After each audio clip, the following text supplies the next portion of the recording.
right, welcome y'all. This is the Catholic Christian. Well, we had some interesting things happen since my last live video.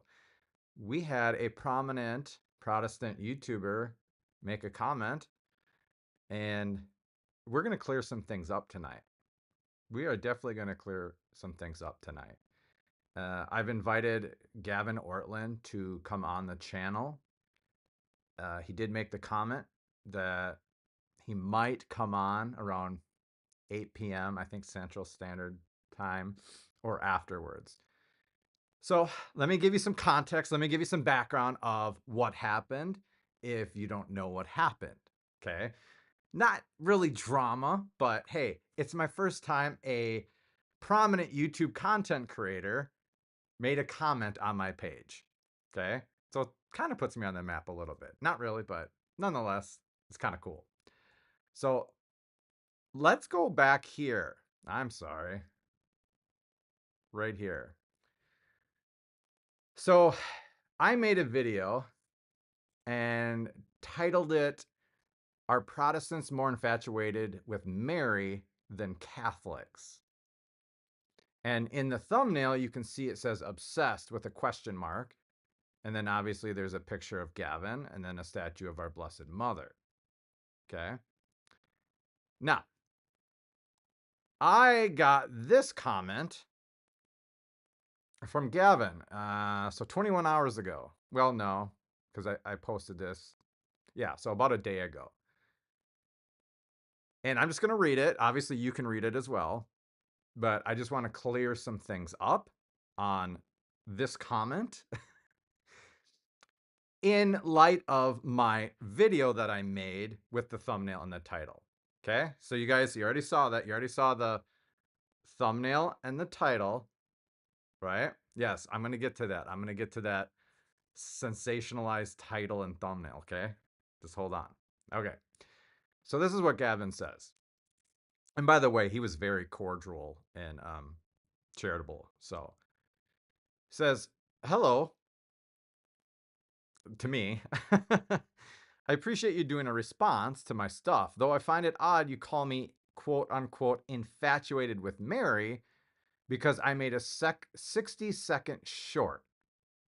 Okay, so we'll get into his channel in a little bit, but he's made a lot more, not just on Mary, but on Catholicism than just one 60-second short, okay? And then parentheses, while meanwhile, you respond for literally an hour and a half to that 60-second short. Now, here's the problem. Here's the problem. Read what he says next. "I have not yet watched this video yet." Now, Gavin, if you were to, I'm just saying, I got to be charitable. Gavin, if you were to have watched my video, 2/3 of it was just chatting and interacting with my subscribers or just viewers and listeners and reacting and messing around. I think I reacted to his video for about 30 minutes. 30 minutes, right? Anyway, so yeah, there's that. So moving on. I've not yet watched this video yet. We'll add it to my watch later list. I don't know if he's watched the video. "But I hope you deal with your church's historical requirements that make this an issue between us." Okay, there's that. Okay, so we got Gavin Ortlund coming onto my channel and making this comment. There seems to be some things lost in translation or some misunderstandings, right? Obviously, because as I just had a viewer comment that titles and thumbnails are supposed to be sensationalizing, right? Right? So if you go back to this, if you see the one where it says obsessed. Okay, I know I got a bunch of things. I don't want to zoom in on it, okay? Obsessed with a question mark, right? And then the title again is "Any Protestants, I'm sorry, are Protestants more infatuated with Mary than Catholics?" Okay. These are rhetorical questions, okay? Granted, you have a picture of Dr. Gavin Ortlund, okay? So obviously, I'm insinuating that maybe Gavin, by the content that he makes, is a little more, um, maybe obsessed, infatuated, or whatever, concerned about Mary and or just Catholicism in general than we are. So, guys, and maybe Gavin will watch this. Maybe he's watching it right now. I don't know. When it comes to titles and when it comes to thumbnails, you have to use hyperbolic, sensationalized, rhetorical titles and thumbnails to get people to click. I don't care if you call it clickbait. I don't care if you rip on me for, oh, clickbait this, clickbait that. Guys, my number one goal here is obviously to evangelize and to save souls, okay? That's number one. But I am here to make money, okay? This is almost my full-time job. So if I were to have a thumbnail of just some random people and then just say, you know, do Protestants have any concerns about Mary? Nobody would click on it. Okay. Does that make sense? So it's not to offend Gavin. Okay. And notice, I didn't say Gavin's obsessed. I didn't say Gavin's more infatuated, even though the correlation is insinuated, but it's rhetorical and it's hyperbolic because if you go to his channel, which we're going to do in just a second, we're going to go to his channel, okay? And you just type in Gavin Ortlund Mary, you're going to see that I didn't just react to merely a 60-second short. I mean, that's what I did, but he makes it sound like that's the only thing he ever made about Catholicism or Mary, okay? So let us go and do a little, Welcome, y'all. oh, sorry about that. Well, let us do a little fun thing here. Sorry. Okay, so this is YouTube, right? So if I go up in the search bar, okay, and I type in, Hardy did, I type in Gavin Ortlund, oops, Mary. I want you to notice what comes up, okay? Now, he has videos and then he has shorts, okay? But I don't know if he has lives. I don't think he does lives. We have videos and we have shorts of Gavin, right? And I just typed in Mary. Okay. Remember, he's insinuating that I rebutted or reacted to a 60-second short when he's got all this material. Okay, so let's look at this. So we got 1,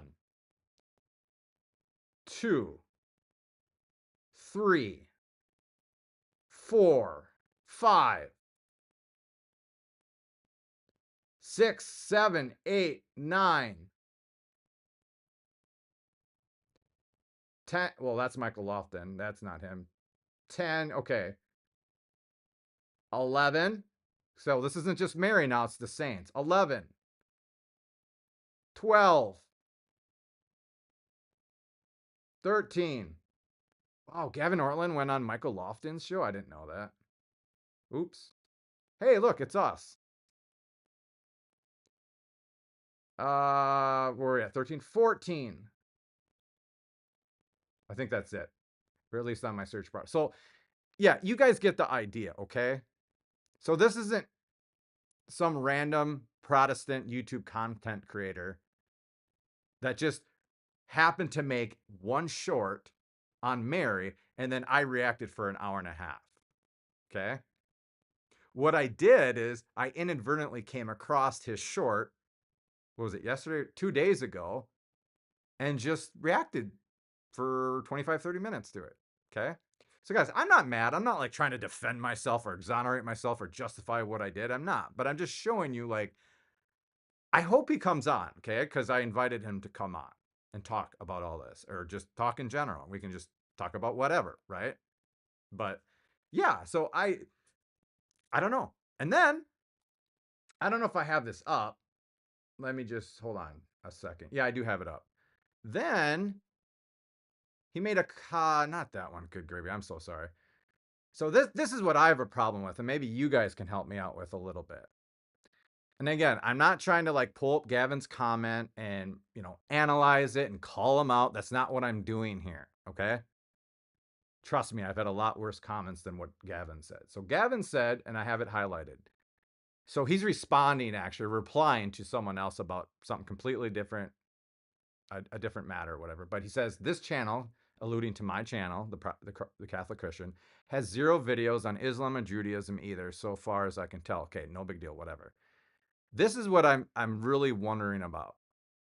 He says, while regularly taking shots at Protestants, sometimes uncharitably. So he's insinuating or claiming that my channel, that I regularly taking shots at Protestants, sometimes uncharitably. And that's where I would like him to be a little more specific and call me out on.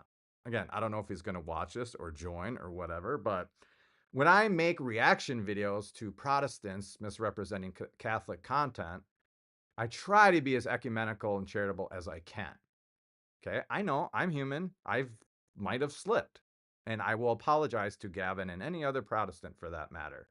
Okay, but I don't do reaction videos just to do reaction videos, guys.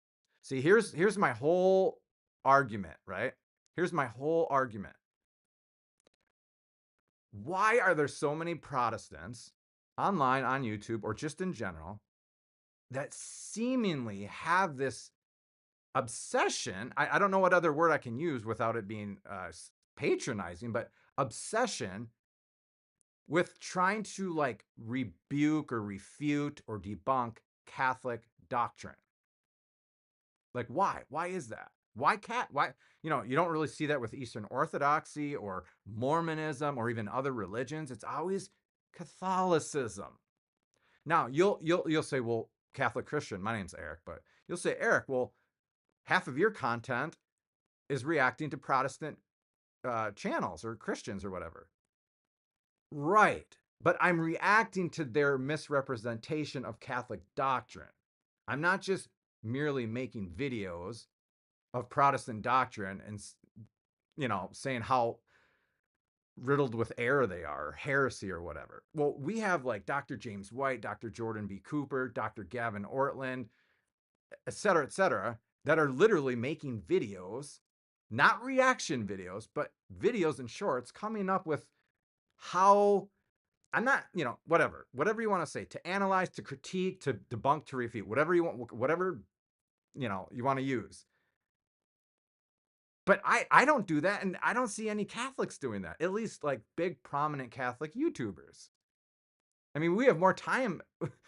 We have better stuff to do with our time than to just, okay, like, what Protestant denomination am I just going to critique today? I'm going to take Lutheranism. I'm going to take the Book of Concord, and I'm just going to make a video randomly on it, trying to just expose all the error in it. Like, we don't do that. We only react to the messes that Protestants make, and we have to clean them up. That's our only like relation with Protestants and Protestantism, or at least that I know of, on YouTube, right? So yeah, I don't have an obsession with reacting to Protestants, but I find it ironic that a lot of these Protestants have all this content on Catholicism. Again, they're not reaction videos. So he's not like reacting to Trent Horn misrepresenting Protestantism. He's not reacting to Jimmy Akin misrepresenting Protestantism. He's not reacting. He's just coming up on his own volition, his own videos, and just trying to expose or refute Catholic doctrine, among those other Protestant YouTubers that I talked about, right? So yeah, I mean, I don't know. Kind of weird. I really want to know what shots I took at Protestants uncharitably. I'm not saying I didn't. Okay, I will own it and apologize for it. But okay. So here's so you want to hear? Okay, so here's the funny thing about this whole thing. You guys ready for this? I made 2 videos before the one we're talking about. I made 2 videos reacting to Gavin Ortlund on worship, sacrifice of the Mass, and then who is the rock in Matthew 16. And I tagged him in my title, not my description, in my title. So at Truth Unites. So he got those notifications. Whether he watched them, I don't know. But then this video I come out with, and I'm just reacting to a 30 minute short. It was a minute short, and somehow he finds it and then comments on that, but not the other two videos. Okay, whatever. So to clear up, okay, uh, I'm going to share with you a video that I made maybe a month and a half ago, reacting to Gavin Ortlund. Listen to what I say about Gavin Ortlund. Listen to what I say about Gavin Ortlund. This is like 2 months ago. Okay, I made a whole hour video uh, reacting to his interpretation of Matthew 16 and who is the rock. Okay, listen to this. Listen to this. I got to share my screen. Not that screen. Not that screen. That screen. Okay, listen. Dr. Gavin Ortlund is my favorite Protestant YouTube content creator. He is a man of integrity, honesty, charity, ecumenism. I believe that out of all the Protestants in the public sphere that I know of, he is bar none the best when it comes to apologetics and theology. I have the utmost respect for him, okay? And I see a lot of respect from other Catholic YouTube content creators or those in the public sphere. But however, I do see a lot of non Protestants or Catholics and Eastern Orthodox using polemical tactics towards him. And I find it very appalling, just based solely on the character of Gavin Ortlund. Okay. Because he deserves better. He's a Christian, he's made in the image of God, just like you and I. And I'm going to react to a video of his on who the rock is in Matthew 16 in light of St. Augustine. And I'm going to be as charitable and ecumenical as I can be. But you guys got to realize something. We're Christians here. We're all Christians. And this is not indifferentism, okay? Or compromise. This is just called we're trying to follow our conscience to reach a consensus of truth in love. So I read one of the comments on his video that I'm going to be reacting today. And I'm paraphrasing, but it was something to the effect of, Gavin, your charity and ecumenism is just a smoke screen for hiding the real truth. And then I saw a bunch of other Catholics ripping into him. So, Gavin, I apologize on behalf of the Catholic Church. You deserve a lot better. And it's just unfortunate that we have all these polemicists. I guess they call them trolls. I don't know. I don't call them trolls. Whatever. That's just cliche, but Okay. So do you see? This video was made 2 months ago. Again, I'm not trying to exonerate myself or anything. Like, or like, where's Gavin even coming up with this stuff? Or like you're just you're in the clouds, dazed and confused or whatever. I mean, look at this video, man. I just talked you up and praised you, and so that is my intention, right? That is my motive for when I react to Protestant videos. It's not to simply correct, refute, debunk, or whatever that is.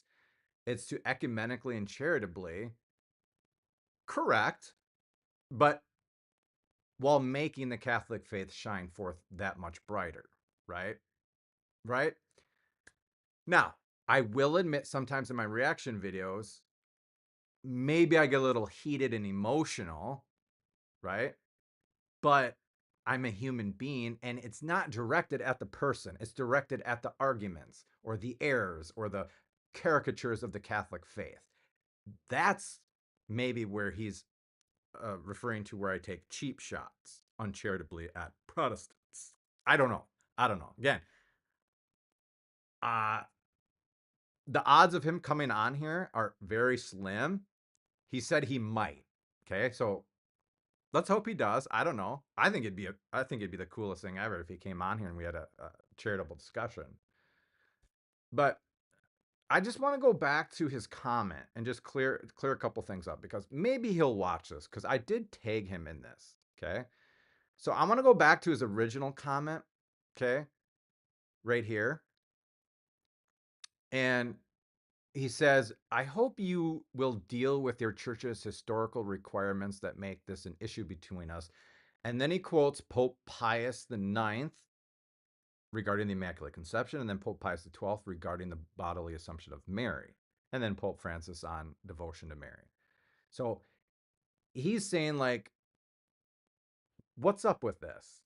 And why are these requirements? See, if you watch the original video, the short that I reacted to of his issue or contention is with the fact that it's required to believe in Mary's Immaculate Conception, that it's required to believe in her bodily assumption and I'm quoting him, at the pain of anathema, right? And then here with Pope Francis, devotion to Mary is not a spiritual etiquette, it is a requirement of the Christian life. So that's where maybe he's scandalized, I don't know, or just doesn't understand, like, why, what does this have to do with my salvation? Why do I have to believe that Mary was immaculate conceived and gloriously assumed bodily into heaven, and that I have to have a devotion to her for me to be saved? Okay. Well, if you want all those answers, go watch that video, because that's what I reacted to. But I just wanted to highlight these two by Pope Pius IX and Pope Pius XII on the Immaculate Conception and the Glorious Assumption. So this is again why I made the video reacting to Gavin and saying, why are Protestants infatuated, obsessed, and so concerned with the Catholic Church and her dogmas, in light of the fact that they have nothing to do with the Protestant paradigm? We have no jurisdiction over Protestants. None. So all these dogmas do not apply to Protestants. Protestants, going back to the 16th century, after the original excommunicated ones, okay, ever since then, more or less, they've been in material heresy. I'm not saying that about Gavin, by the way. I'm not calling him a heretic or anything. I would never do that, ever, okay? But they've been in maybe invincible ignorance and material heretics, and they are a Protestant by no fault of their own, right? But they have not been in the Catholic Church for the last 500 years, unless an individual converts, right? And then you're under the jurisdiction of the Catholic Church, and then you are bound to believe by your intellect and your will the dogmas that she proclaims, right? But Gavin isn't a Catholic. He's not under the jurisdiction. So why do you care what the Catholic Church binds on her faithful to believe? Why do you care? Do you guys see what I'm saying? It's analogous to me saying, gosh, why does the Mormon, church, why does the Mormon church teach, whatever, polygamy, or, we're God evolved and we become gods and there's all these different universes? Why would I care so much about that? Would have to make all these videos and all these shorts on it? The Mormon church has no jurisdiction over me or my soul. So why do I care? The same goes with this situation in Protestants towards Catholicism and the Catholic Church. Why do you care so much? Right? Like, Protestants will bring up the fact, like, oh, the Council of Trent anathematized me for believing in faith alone through imputation. No, we didn't. You're a Protestant. That doesn't apply to you. It applies to Catholics. Like, councils aren't for Protestants. They're for Catholics. They're Catholic councils. Oh, it almost is like they're subconsciously, unwittingly aware of the legitimate authority that the Catholic Church has. It's subconscious. So it's not like, they're running around thinking like, oh, the Catholic Church, and the magisterium, they have legitimate, authentic authority. No.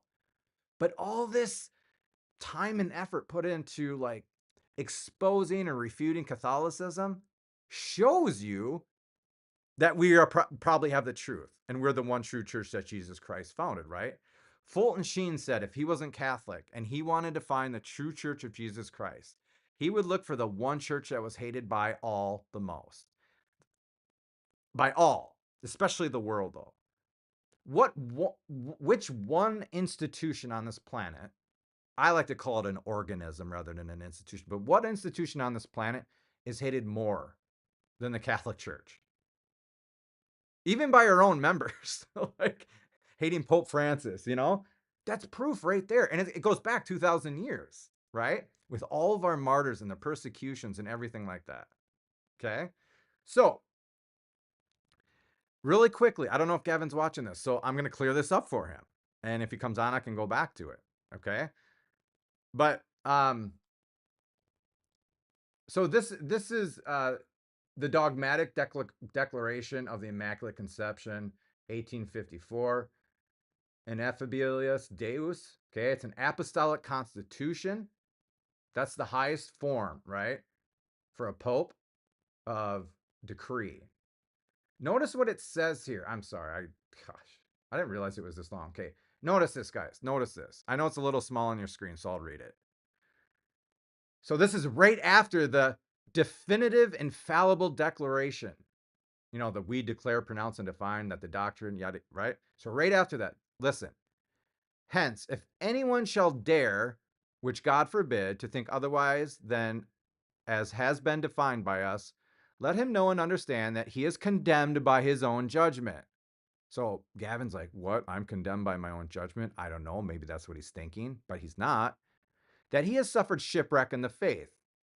So are Protestants reading like, oh my gosh, that's scandalizing. You're telling me I'm shipwrecking my faith? No. Just wait. That he has separated from the unity of the church. Wait, that applies to Catholics who are Catholic to begin with. Like Gavin and others at all, how can you be separated from something you were never a part of? So this does not apply to you. This applies to Catholics, right? So me, Dr. Scott Hahn, or a priest or a bishop would publicly, culpably renounce and reject this dogma. That person is condemned by his own judgment, shipwrecked his faith, and is separated from the unity of the church. This does not apply to Protestants or Muslims or Eastern Orthodox. Okay? It doesn't apply to them. Okay. And that furthermore, by his own action, he incurs the penalties established by law.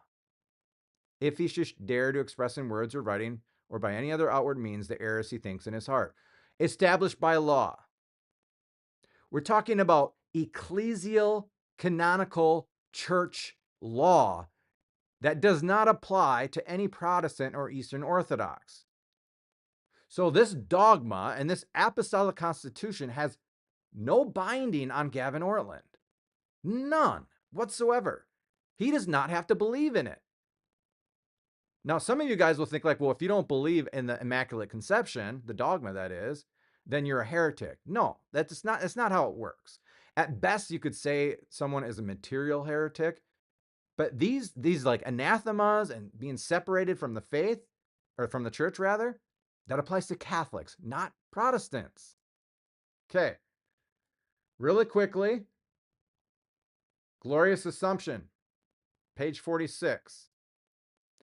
In order that this, our definition of the bodily assumption of the Virgin Mary into heaven, may be brought to the attention of the what? Universal Church, we desire that this, our apostolic letter, should stand for perpetual remembrance. So, whom does this apply to? Protestants? Does this apostolic letter, was this sent out to Protestant ecclesial communions? No.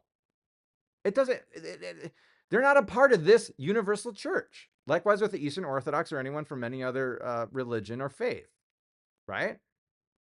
So that's where I'm just confused.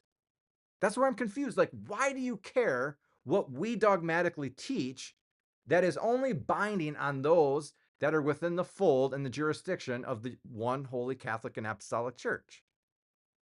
It has nothing to do with you and your faith. I'm just saying, I'm not trying to be uncharitable there. What does it have to do? Why do you spend so much time and effort making all these shorts and videos? I think, what did we counted 15. I mean, he's probably been around for, should I? No, he's been around for a while, at least 4 or 5 years. I don't know, on YouTube. So it's not like all he does, okay? But he's done a good chunk. And just like Dr. Jordan Cooper, again, I'm not trying to patronize him or be uncharitable. About once every 2 weeks, he comes out with a video on critiquing the magisterium, papal infallibility, and or the Pope. Why? Like, why do you care? You know what I'm saying? Like, it doesn't make sense. And then we all know, like, Dr. James White and Jeff Durbin, they don't is free. James White used to be like incessantly infatuated with critiquing Catholicism and Catholics, but I don't know. He's just, I think he's toned down a little bit, but he's still there. But Jeff Durbin, I don't know. I've seen a lot more on his videos. So, uh, you know, I think there was just something lost in translation. There was a miscommunication between Gavin and myself. I meant no harm to him. And you saw what I shared with you. I would love to share that with him if he hasn't seen it, on my intentions and motives and why I do what I do and how I try to do it ecumenically and charitably, okay? Because I used to be a Protestant, my family, my whole family, save one uncle, my whole family, save one uncle, I'm talking immediate extended, are all Protestants, okay? You think I'm uncharitable to them? No, of course not. I mean, yeah, they're my family, but no. My whatever, spirituality or charism, or whatever you want to call it. I'm not saying I have a special gift, but really is to save souls, but especially Protestants, because I used to be a Protestant, right? Yeah. So I don't know if Gavin will come on. If he does, I'm all set up for him. Okay. But um hold on just a second here. Okay. Get a if I reach my super chat goal, here, hold on. I will uh have you guys talk with AI. So check this out. Okay, start goal. All right. This is kind of cool. So I'm not, guys, start asking me questions, please. So that was pretty much it. I'm not going to go more into it. So this is just really a live stream. It's a Q&A live stream. But I had to preface it and deal with Gavin Ortlund. Okay, I know that sounded weird, but like deal with that situation. Okay? Get that out of the way. Maybe he comes on, maybe he doesn't. But in the meantime, if you guys want to ask me questions about Gavin Ortlund, Protestantism, why I do what I do on YouTube and why I react to so many Protestants misrepresenting Catholics, et cetera, et cetera. But I'll show you something fun that we can do here. Uh, this is our friend. Okay. I just learned this today. How are you? I'm doing well. Thanks for asking. How are you feeling today? I'd love to hear more about what's on your mind or how I can support you. Oh, wow. Check this out. Sure, I'm all ears. Let me know what you discovered or what you'd like to share. Hey, Gavin, thanks for joining, man. Yeah, put the kids to bed, kiss them goodnight, bless them. Uh yeah, we'll see you, man. Yes. Yes, we'll be here. We'll be here, man. Thank you so much for coming on. Really appreciate it, my brother. Dude, It Gavin sounds Ortlund, the one and only. How cool is that? I love it. 8:15. Okay. What do we got? So guys, you're in it's my always great. chat. Oh, I got to shut up GPT. Um No, I'm here to support you however you need. Let me know how I can best assist or if there's anything you'd like to dive into next. Okay, check this out. I'm ready. What's on your mind? Let's dive in. Okay, hold on. Guillermo de Leon says, Saint Charbel and Saint Padre Pio pray for us, in Christ's name. That's a beautiful invocation. Saint Charbel and Saint Padre Pio are known for their deep spirituality and powerful intercessions. Many people find comfort in asking for their prayers. Would you like to explore more about how their stories can inspire us, or perhaps how faith can guide us through our journeys? Hold on just a second. So you guys see that? So you guys can ask questions like Guillermo didn't ask a question. But you can ask questions and I will text to speech it to Chat GPT, or you can just ask me questions. Okay. Guys, Gavin Ortlund came in the chat and he's going to be here at 8:15. Can you guys say a Hail Mary for me? Just one Hail Mary. One Hail Mary, because Gavin is our brother. He's made in the image of God. We love him. We want to represent and witness our Catholic faith to him as Jesus Christ would want us to. That's what I'm asking for you guys. Okay? That's what I'm asking. That's what I really want to happen. That's a thoughtful and Oh, can it? Yeah, if you guys want to do the ChatGPT thing, let me know. Oh my gosh! Guillermo, quit giving me. You're gonna go broke. So Guillermo, hold on a second. Guillermo just won the lottery. Guillermo just won the lottery because I did a test run going live. What time was that? Noon Central Time. And I was trying to figure out all this stuff like that you see on my screen. Guys, this is not StreamYard. This is straight up OBS. Like you gotta like kind of be a computer programmer, not really, but. And so anyways, we were doing a test stream, and then I got a Jesuit priest in here live on video and another person, and then Guillermo super chatted me $50 then, and now is Guillermo, are you a man or a woman? I'm sorry, I think that's a male name, right? Guillermo? Yeah, but thank you so much. Hail Mary, Guillermo. You're the best. You're the best.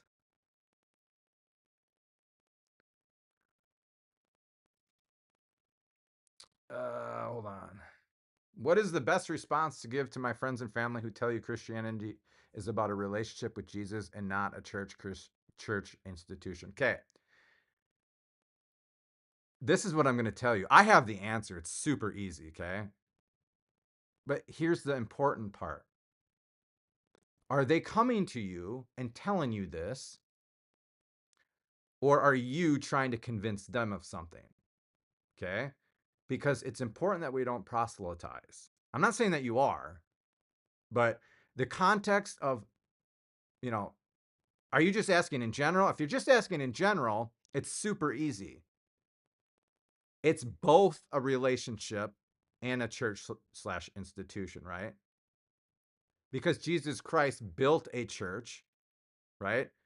And commanded his apostles, who are the church, and we are the church, right? To lead us with the Holy Spirit into all truth, right? Without the church, you don't have Jesus Christ. You cannot separate the two. They are one mystical person, right? It's like in a sandwich. Should I have the bread or the meat? No, you have both. You know what I'm saying? Like, don't dichotomize and separate. You need both for real. Like the church is Jesus Christ's mystical body. It's like Jesus Christ on earth, right? We encounter the incarnate Christ through the incarnate church, i.e., the sacraments. Does that make sense? Okay. Did I miss anything? Let's see. St. Padre Pio is amazing. He is my patron saint. Can't argue with you on that one. You know what I love about St. Padre Pio? How Marian he was. Like, yeah, one of the most Marian saints we ever had. And I have to take out the trash tonight or tomorrow. Question for AI. Okay, here we go. I gotta pull it back up. It's annoying because I don't know how to like pause it or mute it. Just for you, doing it the hard way again. Just for you. Okay.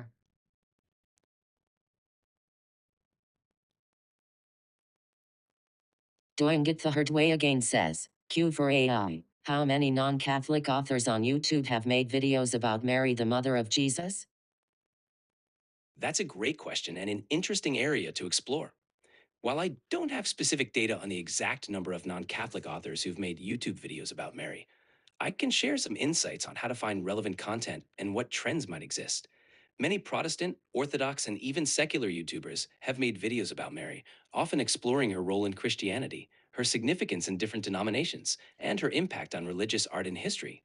Would you like some tips on finding these? Hey, I'm ready to hit the ground running. Hey there. I've got a really great feeling about us teaming up. How can I jump in and help? How do I mute you? You can mute me by turning off the microphone icon or by ending voice chat in the app. If you'd like me to stop speaking, you can also let me know, and I'll switch to text responses. Would you like me to explain more? All right, you guys can hear me, right? Okay. That was for you doing it the hard way. That was for you. What else we got here? Yeah, so how can you have a relationship with Christ by disobeying his commands? You can't. It's impossible. I don't understand how that would be. It's like saying, how can you have a relationship with your wife when you disobey the fidelity to her and like cheat on her?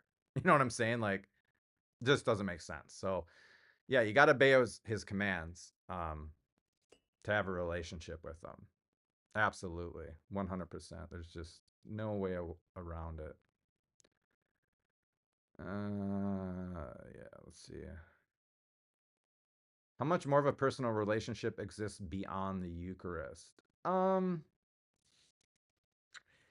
Well, I mean, I would say just in prayer. I mean, I don't. So Eucharistic adoration is a form of, I mean, liturgical prayer, if you will, and prayer of worship too. That's why they call it adoration. But I would say prayer. Um, seeing Jesus Christ in the poor is huge. I mean, just in anybody. You know what I'm saying?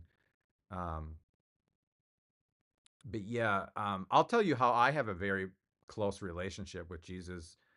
See, when you say beyond the Eucharist, because that implies like something going above and beyond, maybe. The only thing that I can think of is the mystical and nuptial union with God that like Saint Teresa of Avila, Saint John of the Cross, Saint Elizabeth of the Trinity had. Um, but yeah, I above and beyond, I don't know. I don't know if there is one, but there are other elements or types of like how that relationship fleshes out and how you treat other people, how you look at other people, how you give yourself away. Um, your salvation lies within your vocation. So, like, if you're married, seeing Jesus in your family and giving yourself to them all day, every day. I don't know. I don't know if that's the answer you were looking for, but um, the Aramaic word for Peter is rock. Yeah, kepha. It's funny in the French, so in the Aramaic, kepha, on this kepha, or you are kepha and on this kepha. In French, it's the same thing. On this pierre, I will build my, or you are pierre and on this pierre. So it's just a translation thing. Mm-hmm. Yes, Jesus spoke Galilean Aramaic. I'm sure he knew Greek because that whole region was Hellenized. I'm sure he knew Hebrew as a Jew. And I'm sure he knew Latin because in the Passion of the Christ, he talks Latin with Pontius Pilate. that's all. That's how I know. uh, so Cephas is the transliteration from the Aramaic, yes, but the Aramaic is Kepha. Yeah, yeah, it means rock. We all agree it means rock. My question doesn't fit the chat. Hey, did you just put a picture on there? Guillermo, habla español, mi amigo?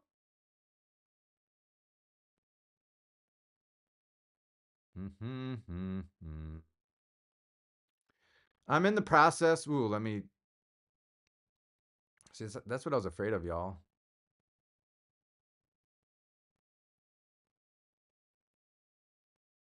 Good gravy. Hold on. Why? Oh, why? Just give me a second. Bro. Okay, I'm just going to read it. I'm in the process of converting to Catholicism from Pentecostalism. Something that I can't conciliate yet is that I see evidence of fruit of spirit in some devout people and even miracles of God operates. Guillermo, God is not bound to the Catholic Church or the Catholic religion. Okay? You are going to see elements of truth and sanctification and even maybe miracles. And you're going to see goodness in other people, regardless of their religion. You know what I'm saying? Oh, you're from Brazil? I don't know any Portuguese. Well, hey, Portugal colonized Brazil, right? Portugal, Our Lady of Fatima. All my daughters are named after the kids of Fatima. Yeah.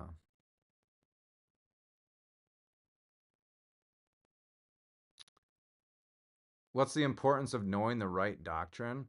Well, really, only insofar as it leads you to growing in virtue and the love of God.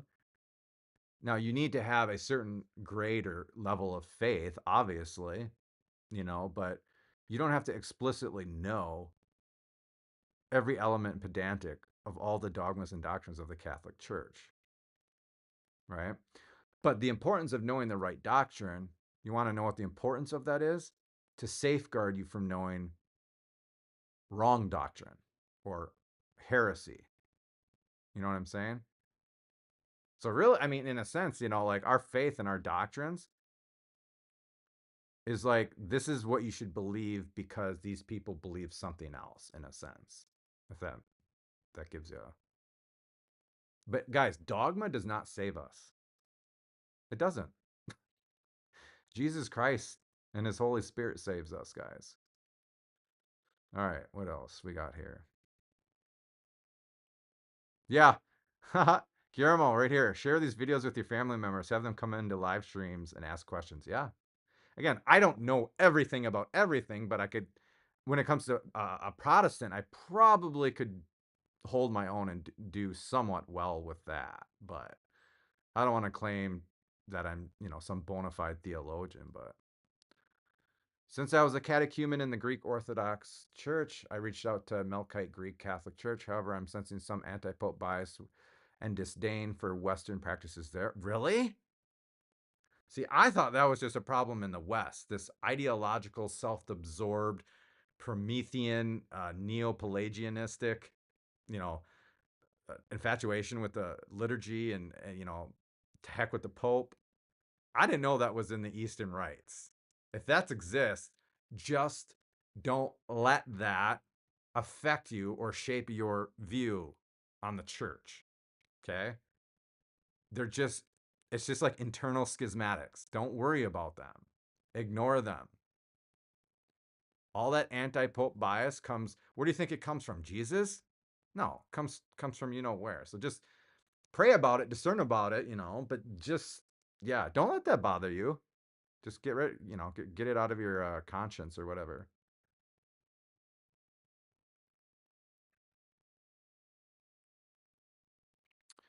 How do Protestants contest that they're still obeying his commands? Well, here's the thing. A Protestant absolutely can obey Christ's commands. Now, the commands to like follow his one church that he founded, they can do so in invincible ways, right? Where they're not culpable and they don't really know it. And also they don't know that they're actually, supposed to be Catholic. Because if you're born into a Protestant home or a Protestant faith or paradigm or whatever, and you were never taught about the Catholic Church or doctrines or whatever, you're going to be invincibly ignorant to that. But now that doesn't mean that you're just cut off from all the graces of truth and sanctification, even in a Protestant ecclesial communion, right? You're going to get that. You are absolutely going to get that. Now, it depends on the person and their disposition and their willfulness if he or she is going to cooperate with those graces and lead a holy life, thereby obeying Jesus' commands. Because there are Protestants out there. How do they obey Jesus' commands? By loving God and neighbor. Now, it's a lot harder because they don't have the fullness of the truth and the fullness of the sacraments and the sanctifying grace. It's just fundamentally harder in that sense. However, if you think about it in a sense, in a weird sense, it's kind of more noble if you have a Protestant with less doing more than a Catholic with more doing less. Does that make sense? So Catholics are more culpable. Like on Judgment Day, guys, most of us are not going to have an excuse, right? Well, Protestants, again, I'm not saying they automatically have an excuse because there is such a thing as culpable ignorance. But nonetheless, like, don't be surprised when you get to heaven, you're going to see it, just filled with Protestants. Just saying. I hope that helps. I probably went way too long on that.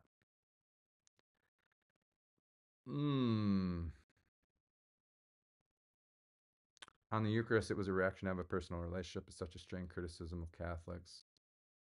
Okay. Yes, amen. The beatific vision is a greater union with God than Holy Communion, but we cannot have the beatific vision on this earth. It's impossible. But we can have a mystical nuptial union with him on this earth. So that's basically reaching perfection. Be perfect as your Holy Father is perfect. That can be done. But yeah.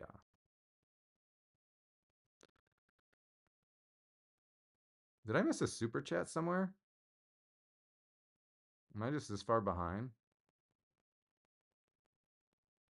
Oh, you're from Brazil. Oh gosh, I'm so far behind. I'm so sorry. Is the Catholic Church in favor of IVF? Or at least, no, absolutely not. No, no bueno, my friend. That's like manufacturing babies as commodities. Every child has a right, an inalienable right, to being conceived in the marital conjugal act. Okay, IVF is just it's just an intrinsic evil. As far as exceptions, you'd have to really, I don't know, I don't know.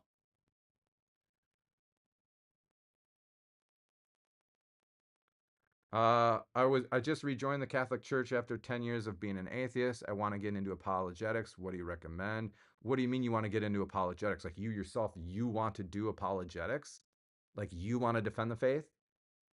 Whether it's out in the community, at your church, with your family, with your friends, on YouTube, whatever? Or do you just want to like read and become more, like through pious reading, become more equipped and knowledgeable about the Catholic faith? So in that sense, you can do proper apologetics. I mean, honestly, read the Catechism of the Catholic Church. I know it sounds really cliche, like everyone says it, but if you read it, there's nothing else on this earth like the Catholic Catechism save sacred scripture. I mean, there's just not.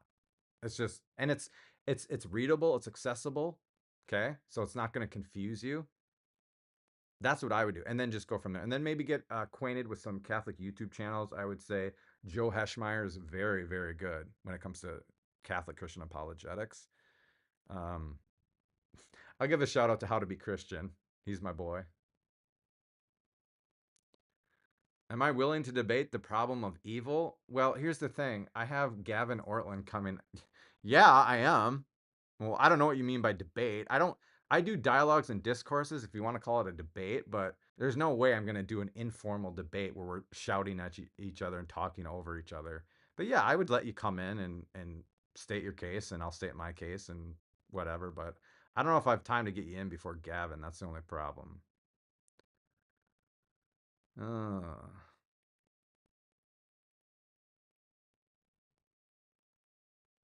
Oh, thanks, David. Was this a super chat I missed? When the church says we need to have religious assent to dogma, is that the same as having personal understanding and 100% faith set in dogma? No. So, what you need, this is what you need to do, right? You need to give your intellect, your assent, and your will to the Catholic Church and all that she teaches.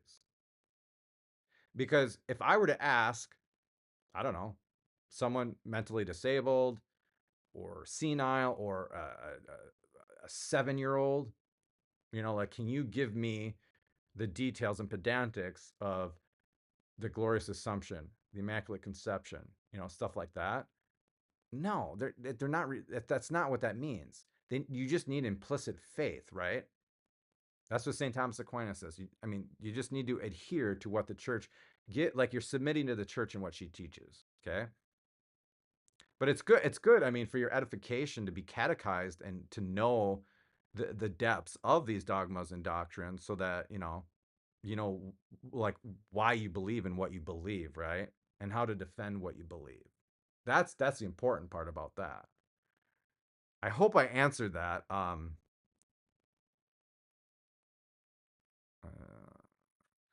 hope I answered that. Yeah. So don't worry about having like a personal understanding and 100% faith in said dogma. What you can't do is dissent from the dogma, right? Especially publicly, and especially obstinately. Okay. If you have doubts, if you have struggles, fine. Okay. leave it up to the mercy of God, do pious reading, pray, discern, right? Get a spiritual director, but just as long as you don't obstinately reject and refuse said dogma, I wouldn't worry about it. Jimmy Akin and Trent Horn. Yeah, Trent Horn's the man. Jimmy Akin, I mean, obviously he's the man too. He's not my style. You know what I mean? I don't know. We all have styles and flavors and stuff like that. I don't know. I've never seen Jimmy Akin laugh in my life. Um, okay. Brazil. I don't know any Portuguese. Da da da da. Oh, here we go. Do you think it was easier to be a Christian back in the Bible times or now as far as remaining in Christ and endurance? Well, for the first 3 centuries, it was insane to be a Christian. I mean, can you imagine living in those times during the reign of like Nero? Like you couldn't publicly practice your faith or worship, and you'd be executed if you were caught doing so. I mean, I would vehemently say it was a lot harder back then, more difficult. But, with greater suffering comes greater love and greater merit. You know what I mean? Like a lot of us like desire a martyrdom. I'm not saying I don't know if I do, but a lot of us do it, but we won't get it because in these days and ages of, the way our governments are and the rights that we have and, the freedom of religion, which honestly is like the backbone of our country, freedom of religion. If we didn't have it, no bueno. But yeah, I don't know. I think back then it'd be a lot harder, a lot more persecution. Yeah.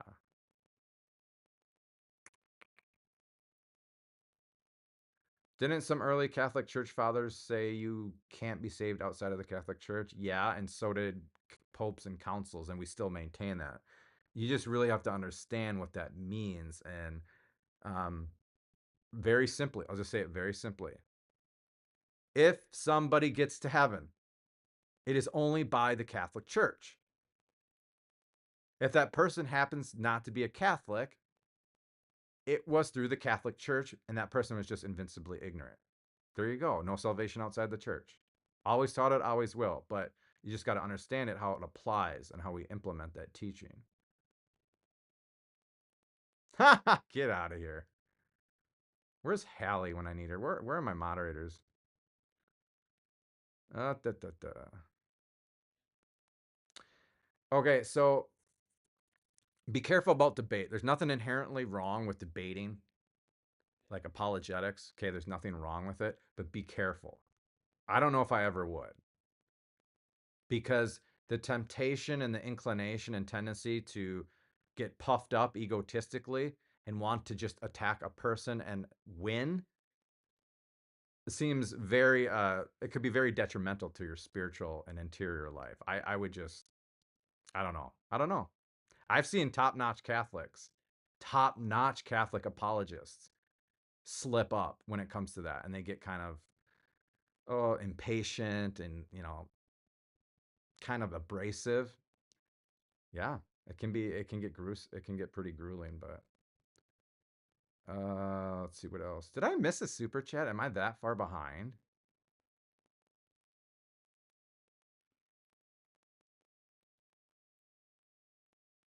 Uh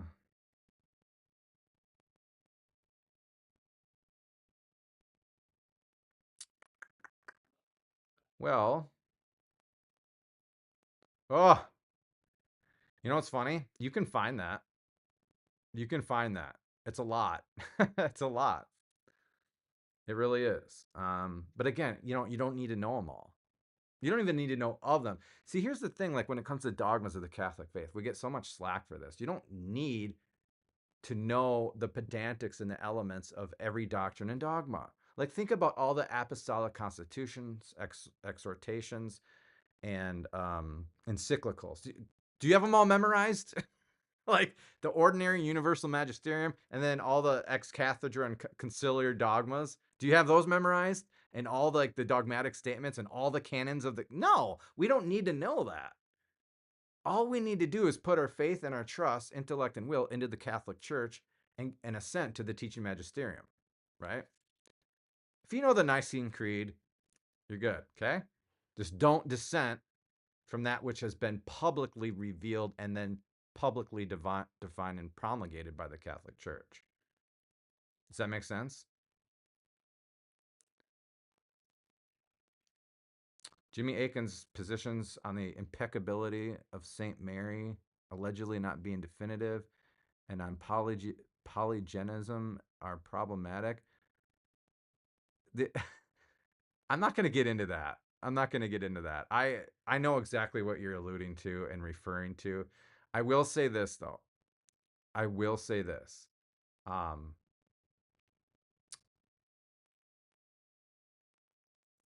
The best defense for Mary, our Blessed Mother, never sinning actually or personally for her whole life, is the Council of Trent. Like, I don't know how you get around the Council of Trent. I forget what canon it is, if it's 26. But yeah, like, yeah. So I'm just gonna say that. I don't like to get into that drama there. Ugh.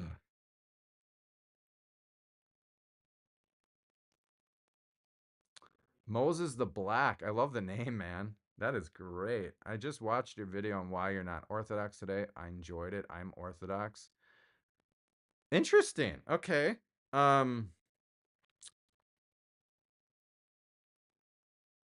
So why it's confusing because why would you be again, Oh, Gavin, the link is in the description right below.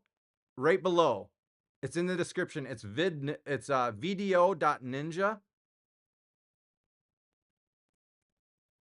Gavin Ortlund's coming on. We're going to hash this out. I hope this works. Pray that this works. I did a test run on this earlier. Someone did a super chat.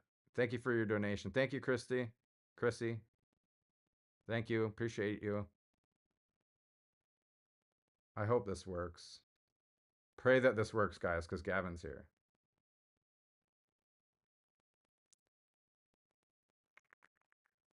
Dialogue chat.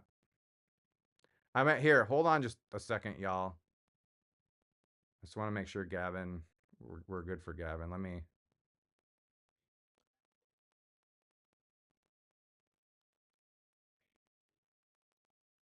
Dude.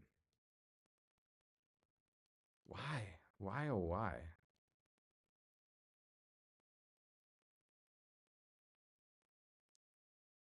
Popcorn and or beers. Why? Just why? Okay, I'm waiting for Gavin.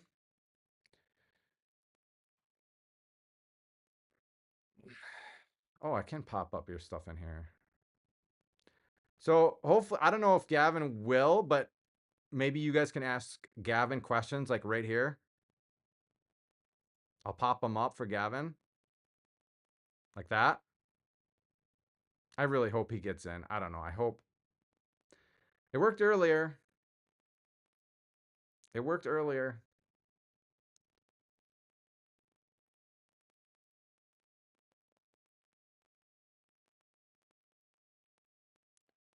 Just waiting. Ah, it feels like a Friday night. Is it Thursday? What is it, October?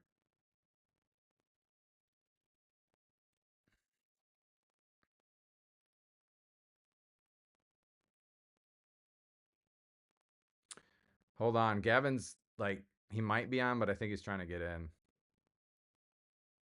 That's a good question. I'll leave that up. I love that. I'm sure it's not me. I'll leave that up, okay? But hopefully he can figure this out, or maybe I didn't do this correctly, but hopefully he comes in here.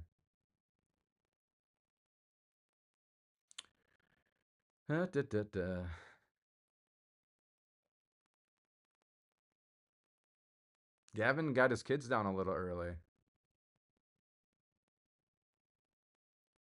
All right, Gavin. No rush, no pressure.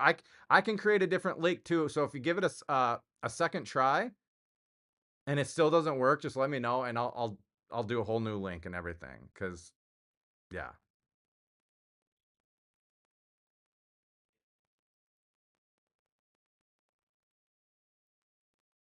And by the way, everyone who's watching and in chat, be very, very, very ecumenical. Oh, there he is. Hey, Gavin, hold on just a second. I will. Second. Hey, Gavin.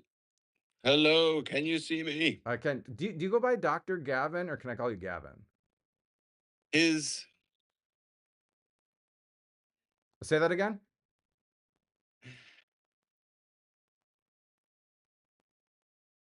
Gavin, can you hear me? Yes, I can hear you, but I'm hearing you. Let me hold on a second. Yeah, turn down the YouTube volume maybe, because sometimes that gets really. There we go. Oh, I think this should be better. okay. I am here. Should I call you Dr. Gavin or Gavin? His esteemed eminence, the Reverend Doctor. No, Gavin, it's fine. Okay. Master of the Universe? No? No, just whatever's casual and comfortable. I'm just glad I made it on. Sometimes I plan to get my kids down at a certain time, and I don't know if you have children, but it's always kind of a hit or miss process of not knowing if we've had a sickness going through my family, so that complicates everything. So we're all off kilter, and I couldn't join by my actual camera for some reason. So I thought, whatever. I'm just talking through my computer camera here, but hopefully the audio is coming through okay. Your audio is fantastic. I'm just so it's funny because I like my computer's not doing well right now. I'm glad I can hear and see you. I'm just trying to get you on my screen, so like my viewers can see you. And for some reason, we're having some technical difficulties here. Let me just do this. Do you have 5 kids? Did I see 5 kids on your picture online? Sure do. Yep. What? 5 kids. How old's your youngest? 2 to 11. Youngest is 2. Oldest turns 12 next month in a couple of weeks. So, yeah, they're a lot of fun. Life is very full and very busy with 5, but I wouldn't have it any other way. They keep me on my toes, and they're also different. They're all so much fun. What about you? Do you have children? Yeah, 3 daughters, 5, 3, and 1. It's it's fun. It is so fun. Man, this is I knew this would happen. I was like, guys, pray for me because um it's like my system, my OBS, I don't know what you use for streaming, but like my OBS is just like not even working. Like everything's froze, but Oh, I'm sorry. Well, if there's anything I can do on my side, let me know. I can see you and hear you fine, but I guess what's the issue is maybe it's not getting broadcast out there. yeah, I got to be able to figure this out. Hold on just a second. Yeah, take your time. Where are you where do you live? Tennessee. Oh, I love Tennessee. Nashville or where? Nashville area. Wow. That's so great. Yeah. Tennessee is probably my top 5 states. I've been to about 43 states. Nice. Yeah, How Nashville. about you? Where do you live? Kansas, but I'm from Minnesota. Hmm. Yeah, Kansas is like the lamest state. Don't ever go there. Like, I'm serious, man. Just don't even. I've got a lot of friends in Kansas City who absolutely love Kansas City, who are always telling me I need to come visit. They're big fans of the Chiefs and other sports teams, and they love Kansas City. But that's the only part of Kansas I've ever been to. So, Yeah, so I'm guessing they're talking. Yeah, the Missouri and the Kansas side is pretty sweet. Um, Kansas City is different than the state of Kansas. I'm just gonna say that because all of Kansas is just flat plains, wind, desolation, just nothing here. The only thing that we have going for us is Eisenhower and Wizard of Oz. I thought that's the only.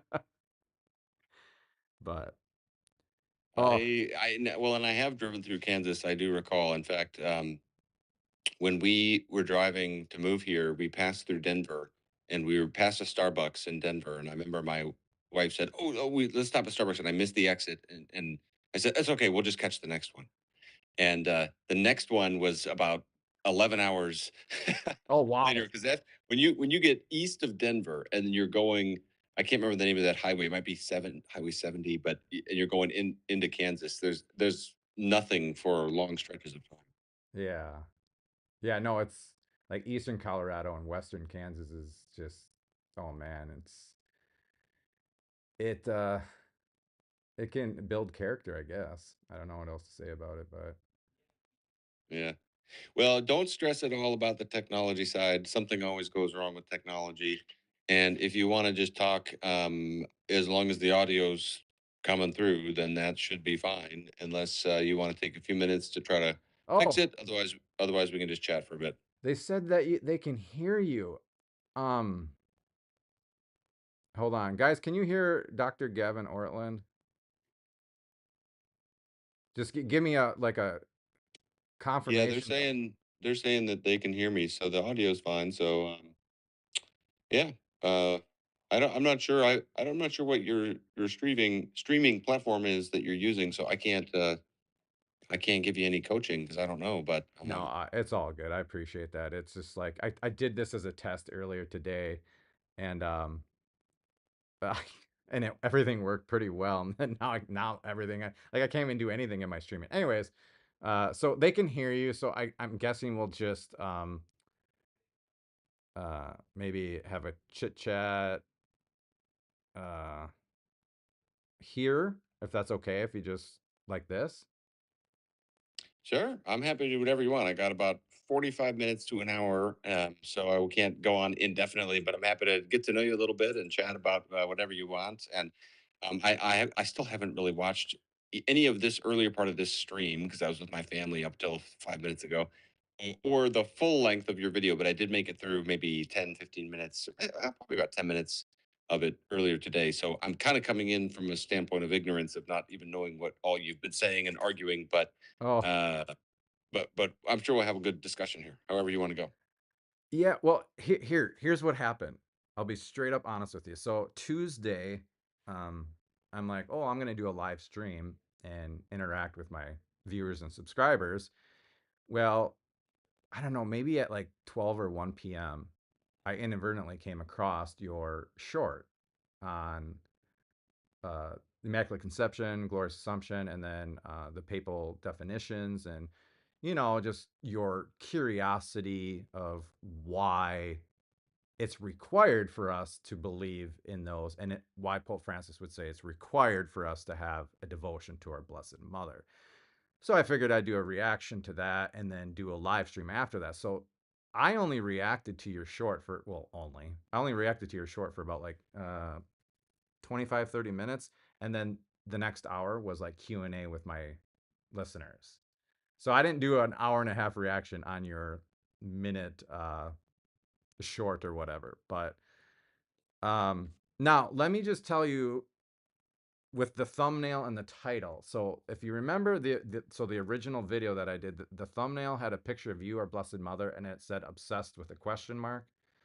And and then the title, again, I don't have it in front of me. The title was, are Protestants more infatuated with Mary than Catholics?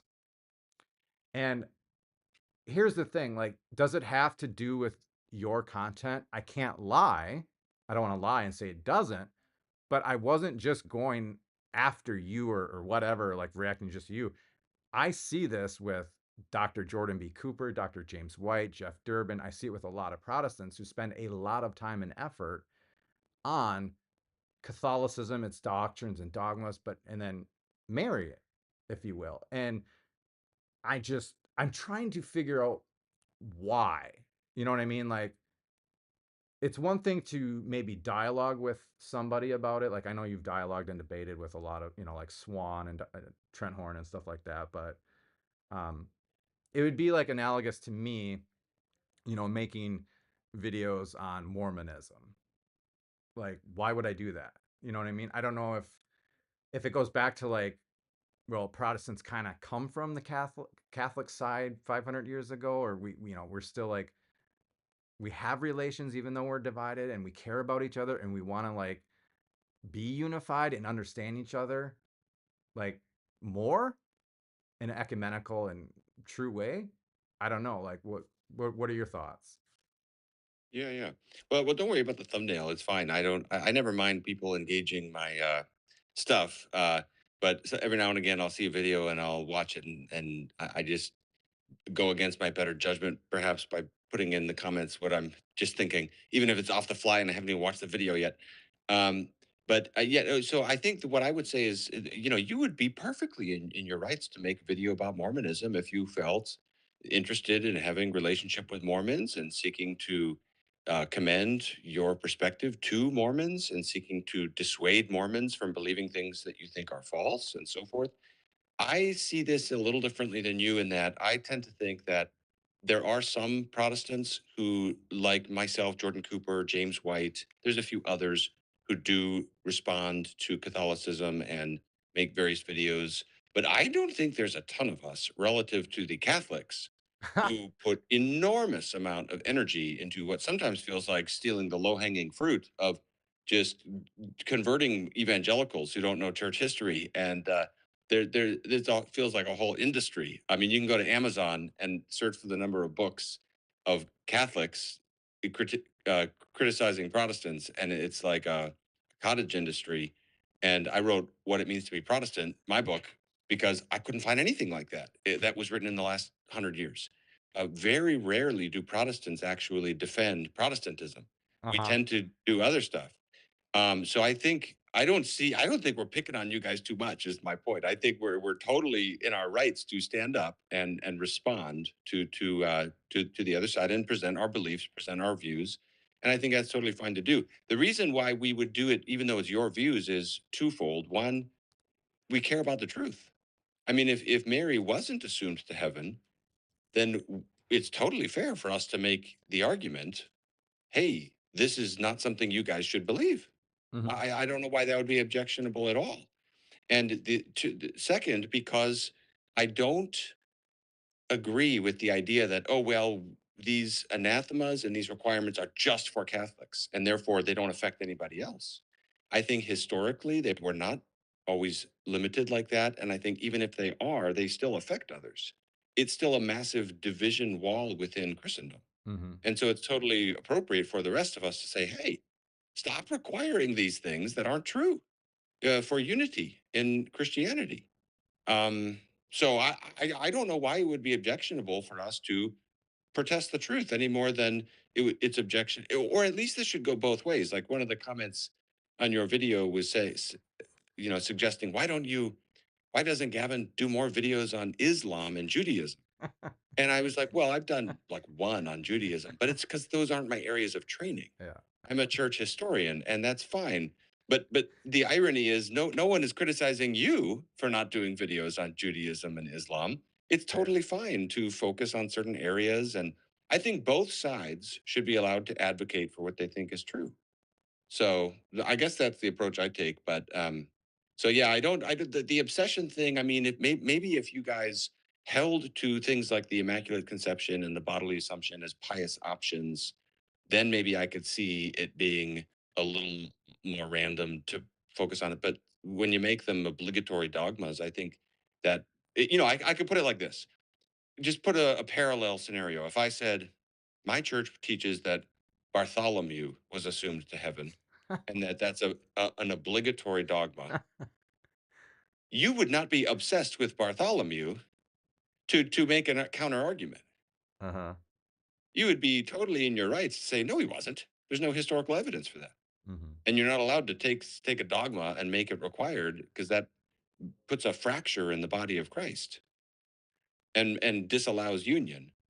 And in the same, if you said that, I wouldn't come along and say, oh, you're obsessed with Bartholomew. I would just say, well, you're in light of our emphasis, in light of my claim that he was assumed to heaven, which of course I don't actually believe, but just as a hypothetical, you're allowed to respond to that. So I guess that's how I think about this. But I don't know. Tell me more of your thoughts. Well, I mean, so here's the thing. Inherently, I agree.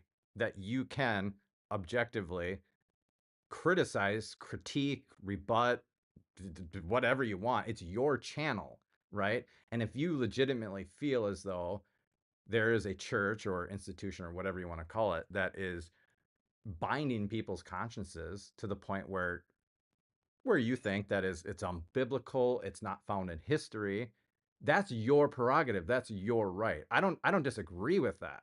Like I could make 100 videos on so are you reformed, right? Reformed Baptist? Yes. Okay. So I could make 100 videos on Calvinism. I could, right? I have that right. But the question I have is why? What's the motive behind this? You know what I mean? Like, so you mentioned that there were some Catholic YouTube apologists, a lot more than what we have in the Protestant realm, which I agree. I mean, we have 1.3 billion Catholics versus, are there 800 million Protestants? Whatever. But I honestly, I like the big ones that we both know and you know personally. I don't know that many Catholic YouTube apologists just simply making videos on trying to refute the errors of, say, Lutheranism or Calvinism. Like they're not combing through the Book of Concord and saying, well, the Augsburg Confession taught this and that, and like they just make a video on it just randomly. You know what I'm saying? Because it's like, well, what's the point? What are you trying to do here? Are you trying to ecumenically evangelize by just simply correcting? Now, go to my channel, right? I've reacted to how many Protestants? Quite a few.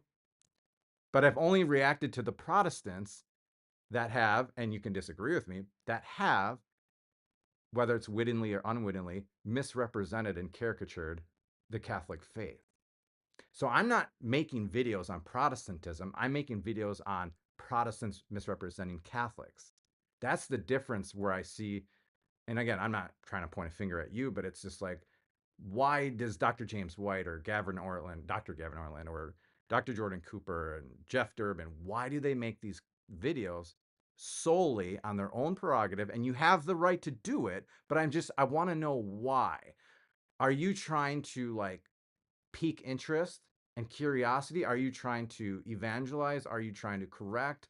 Are you trying to debunk? I mean, you know what I mean? Like, what's the motive? Because I went on your channel when I was live here. I don't know how much you caught of it. I went on your channel. I just typed in Gavin Ortlund Mary and I found 14 videos, shorts and videos. Now, albeit you do a lot of other stuff. I know you do. You're not just strictly limited to Catholicism, but and I don't know how long you've been on your Truth Unites channel, if it's been 4 or 5, 6 years or whatever. But you know what I mean? Like if you were to go on some of these other Catholic apologist YouTube channels and you type in whatever, Trent Horn Reformed or Jimmy Aiken Lutheran or whatever, like are there going to be a ton of these videos where they're not reacting? They're just simply pulling up like their confessions and trying to, I don't know, expose them or refute them or anything like that. I could be wrong. I just don't know about it. So if you could fill me in on like, are there Catholic YouTube apologists that do like what you do with Catholicism? I just don't know of it. Oh yes, there definitely are. Yeah, yeah. I mean, just go to the various Catholic Answers apologists, various others who will talk about they'll do videos on Protestantism all the time, left, right, and center, up and down. That way more, way more. So I would see it just the opposite of you, that it's our side that is underrepresented. Uh-huh. But to speak, so yeah, 14 videos. I have over 400 videos on my Yeah, channel. So I've right. done 14 on issues of marriage, and that includes all the shorts, which are abstracted out of the longer ones. So I've probably done 7 videos or something like that on Mary. I just think, what's the problem with that? I mean, we're allowed to represent our view. We're allowed to advocate for what we think is true. Again, if I said Bartholomew was assumed to heaven and sinless, and you have to believe that, you would be allowed to say, no, he wasn't. And I'd make my case, you'd make your case. We'd be allowed to do that. Like here's how I got into it though, because I never got onto YouTube thinking, oh, I'm gonna defend Protestantism and so forth. Uh, I got onto YouTube because I was writing a book called Why God Makes Sense in a World That Doesn't, and I thought, oh, this would be a great platform to extend my arguments about the existence of God. So that's what my first several videos are about that. And I just got pulled into the Protestantism conversation because of the absence of Protestant voices. And other than the two people you've mentioned, James White and Jordan Cooper, in 2020, when I began, I couldn't find anyone who was defending Protestantism from scores of videos saying Protestants don't worship because they don't have the true Eucharist. Protestants are not in real churches; they're just in ecclesial communions, so on and so on and so on. And so no one's responding to this. So I really don't. I'm kind of mystified as to why it would be objectionable for us Protestants to stand up and say, "Hey, wait a second, your church is claiming to be the one true church. It's claiming to have tremendous authority in defining dogma. It's making very particular historical claims. It is criticizing Protestants. I do see Protestants having angst over these issues. It'd be like if you were watching Mormons arguing for their view and you were seeing, wow, Catholics aren't responding to this. It's causing Catholics to have angst about their faith.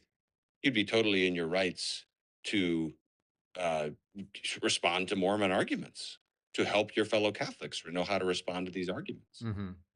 So I really don't see what is remotely objectionable about us Protestants standing up and saying and responding to the what I regard as an overreach of the claim of Catholics saying, we are the one true church, you guys don't have a valid Eucharist.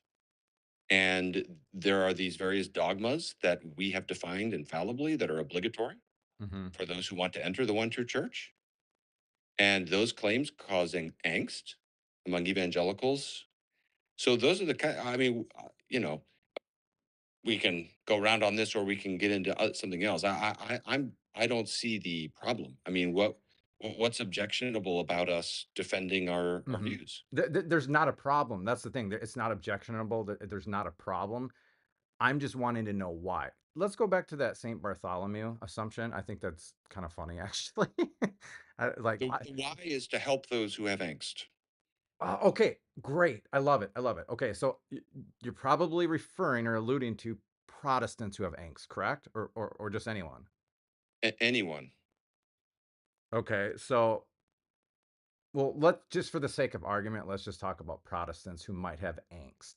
Why would a Protestant have angst over a dogma that they're not bound to believe in, like the glorious assumption or immaculate conception, or like you did say in your short, the pain of anathema.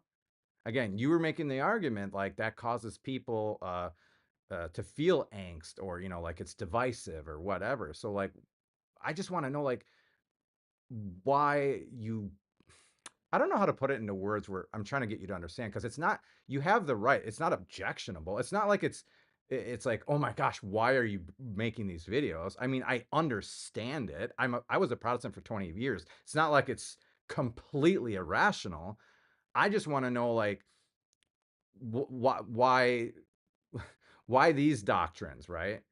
Why, you know, why not something else? I mean, is it just the doctrines that post Reformation that we've, whether it's through the Pope or Council, have dogmatically defined through the quote pain of anathema end quote, that causes you angst?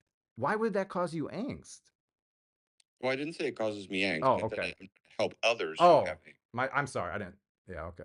That's fine. No, so yeah, why would it cause angst? Because it'd be like if somebody said to you, you're not in the true church and you don't have a valid Eucharist. Then they gave an argument and you weren't sure how to respond to their argument. That might give you some angst. Okay, I see what you're saying. That's you know what? I'll concede to that. If that is actually going on, if there are Protestants who are legitimately going through difficulties or angst, as you put it, regarding Catholicism, the doctrines, the dogmas, or whatever, just how the Catholic Church operates and functions, and then you have to clear that up for their peace of mind, then I think you pretty much answered my question. Because I Oh didn't. yeah, I mean that's it. And like what I've seen, honestly, if you were to go back to Gavin Ortlund in July of 2020, when I'm walking back to my house from our church, thinking, should I start a YouTube channel? And I just started at the last minute, and asked me, what do you think about Roman Catholicism? I would have had very little to say because I didn't think about Roman Catholicism a lot at that point. But Right. what I have seen is people I've had to actually coin a term for it called ecclesial angst, and of course, it's not just Roman Catholicism. Yeah. It's different, various different traditions, and the question of how do I really know I'm in the church, and how do I really know that I have valid sacraments, um, and just where do I situate? I mean, that's a really important and basic and understandable question for people to have. Mhm. Everyone has to ask that. Once you decide to be a Christian, you now have this big question of, well, which church do I go to? You know, and so that it really was that a pastoral burden for people. But I will say too, even if I didn't have that specific motive, I still think it's just fine for people to defend their beliefs. You defend Catholicism, it's fine for you to do that. I never take offense at someone making an argument. Here's why the Catholic Church is the one true church, or here's why our belief about X, Y, or Z is correct.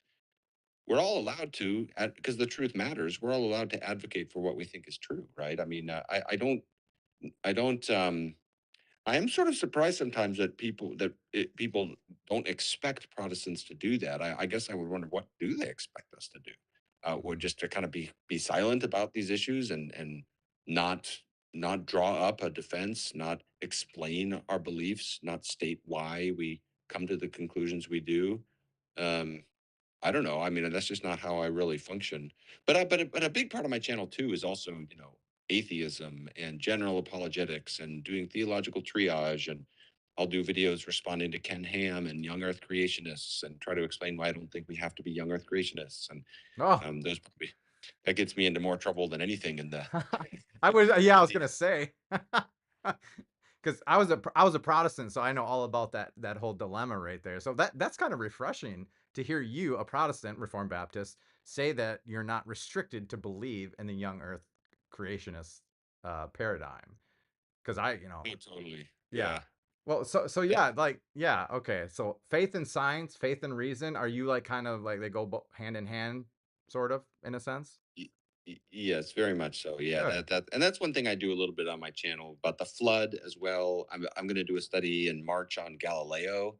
Not anything related to Catholicism, just the science and faith issues involved with Galileo, trying to defend Christianity and against kind of the secular narratives that come about from that. So those are the things I'm interested in. I'm interested in Christianity, general apologetics, church history, Protestant apologetics, and then what I call triage, trying to help people Yeah. not major on the minors, which I think is a huge need in the church right now.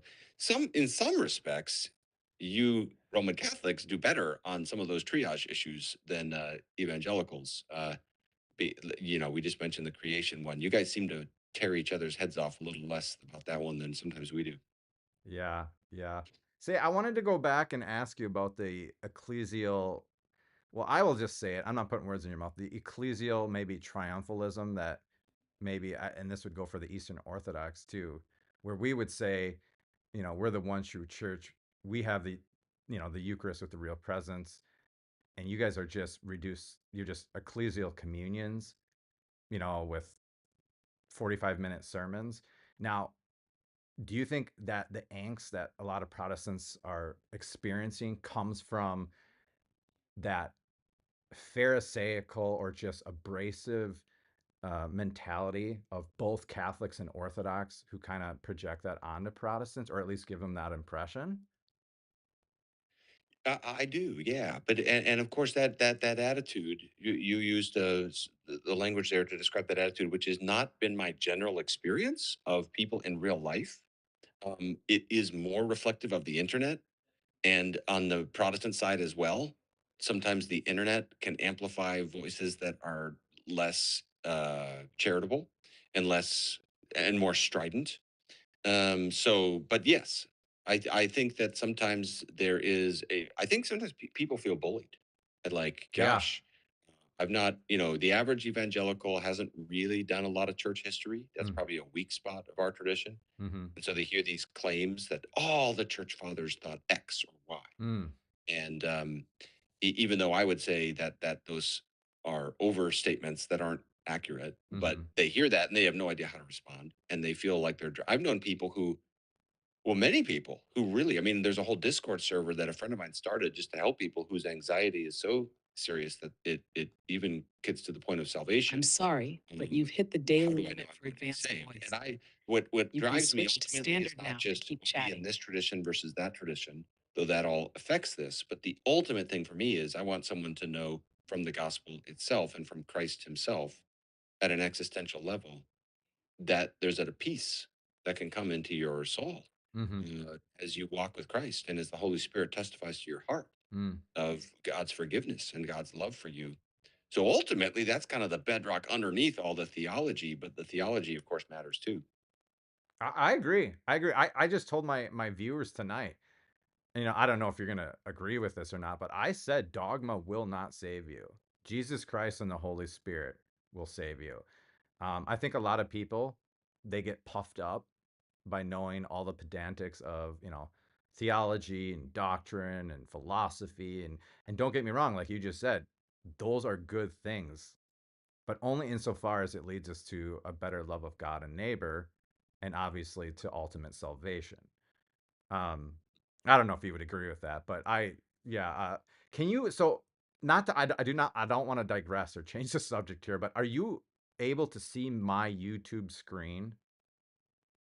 Okay, so as I can see you, I can hear you, but on the next on my monitor to my left, I have our your video up, even though the volume is not on. Yep, QC. And on there, you appear. I'm not a present at all, and you appear to be frozen. Oh gosh. So But who cares? We just got the audio. That's all we need. I know, right? Like, oh, the one time I get like, I mean, you've got to be like it. I would say the second most prominent. I hate to say Dr. James White, but I mean, he just goes back to 1988. Like, I mean, but you're like the second most prominent uh, Protestant apologist. And I'm not going to lie, I feel very honored that you would even take the time out of your Thursday night after putting your kids down to even come onto my channel. I'm a little awestruck, honestly. I don't know. I will tell you this though, Gavin, Dr. Gavin. So the video that you saw and commented on, that was the third reaction I've made of your videos. I don't know if you saw the two previous ones I reacted to or not. I can't. You'll have to refresh me. Oh, I okay. I can't keep up. I apologize. I can't keep Oh, up with things, and I honestly can't remember.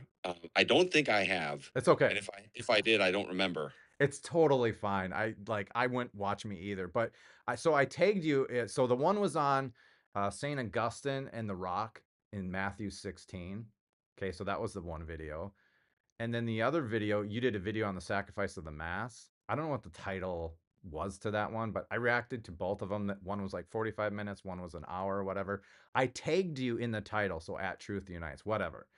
But on the one regarding St. Augustine on the Rock, I would really appreciate, just for our sake, for both of our benefits, if you just watch the first 2 minutes of it.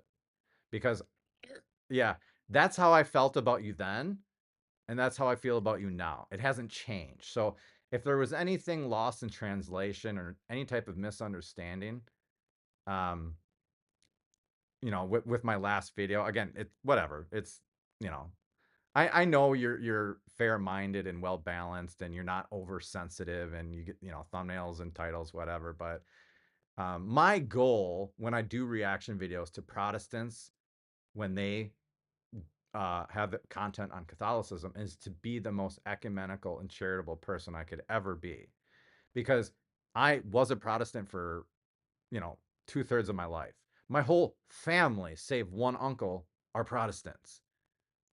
Like that's still my reality in a sense. You know what I'm saying? So it's like I have the utmost love and care for Protestants. And so, yeah, what I'm trying to say is like, if I did, whatever word you want to call it, come off as abrasive or snarky or whatever, it wasn't um, geared towards you per se. Because I mean, I don't even know you personally. Why would I just like, oh yeah, Gavin, he's just a punk, No, It's just because of the nature of, oh my gosh, why did he say this? And like, it gets me kind of worked up a little bit. And then I'll say like, you know what I mean? So that's not against you. And I've done it to I've reacted to Dr. Jordan Cooper, Jeff Durbin, and James White, all of them.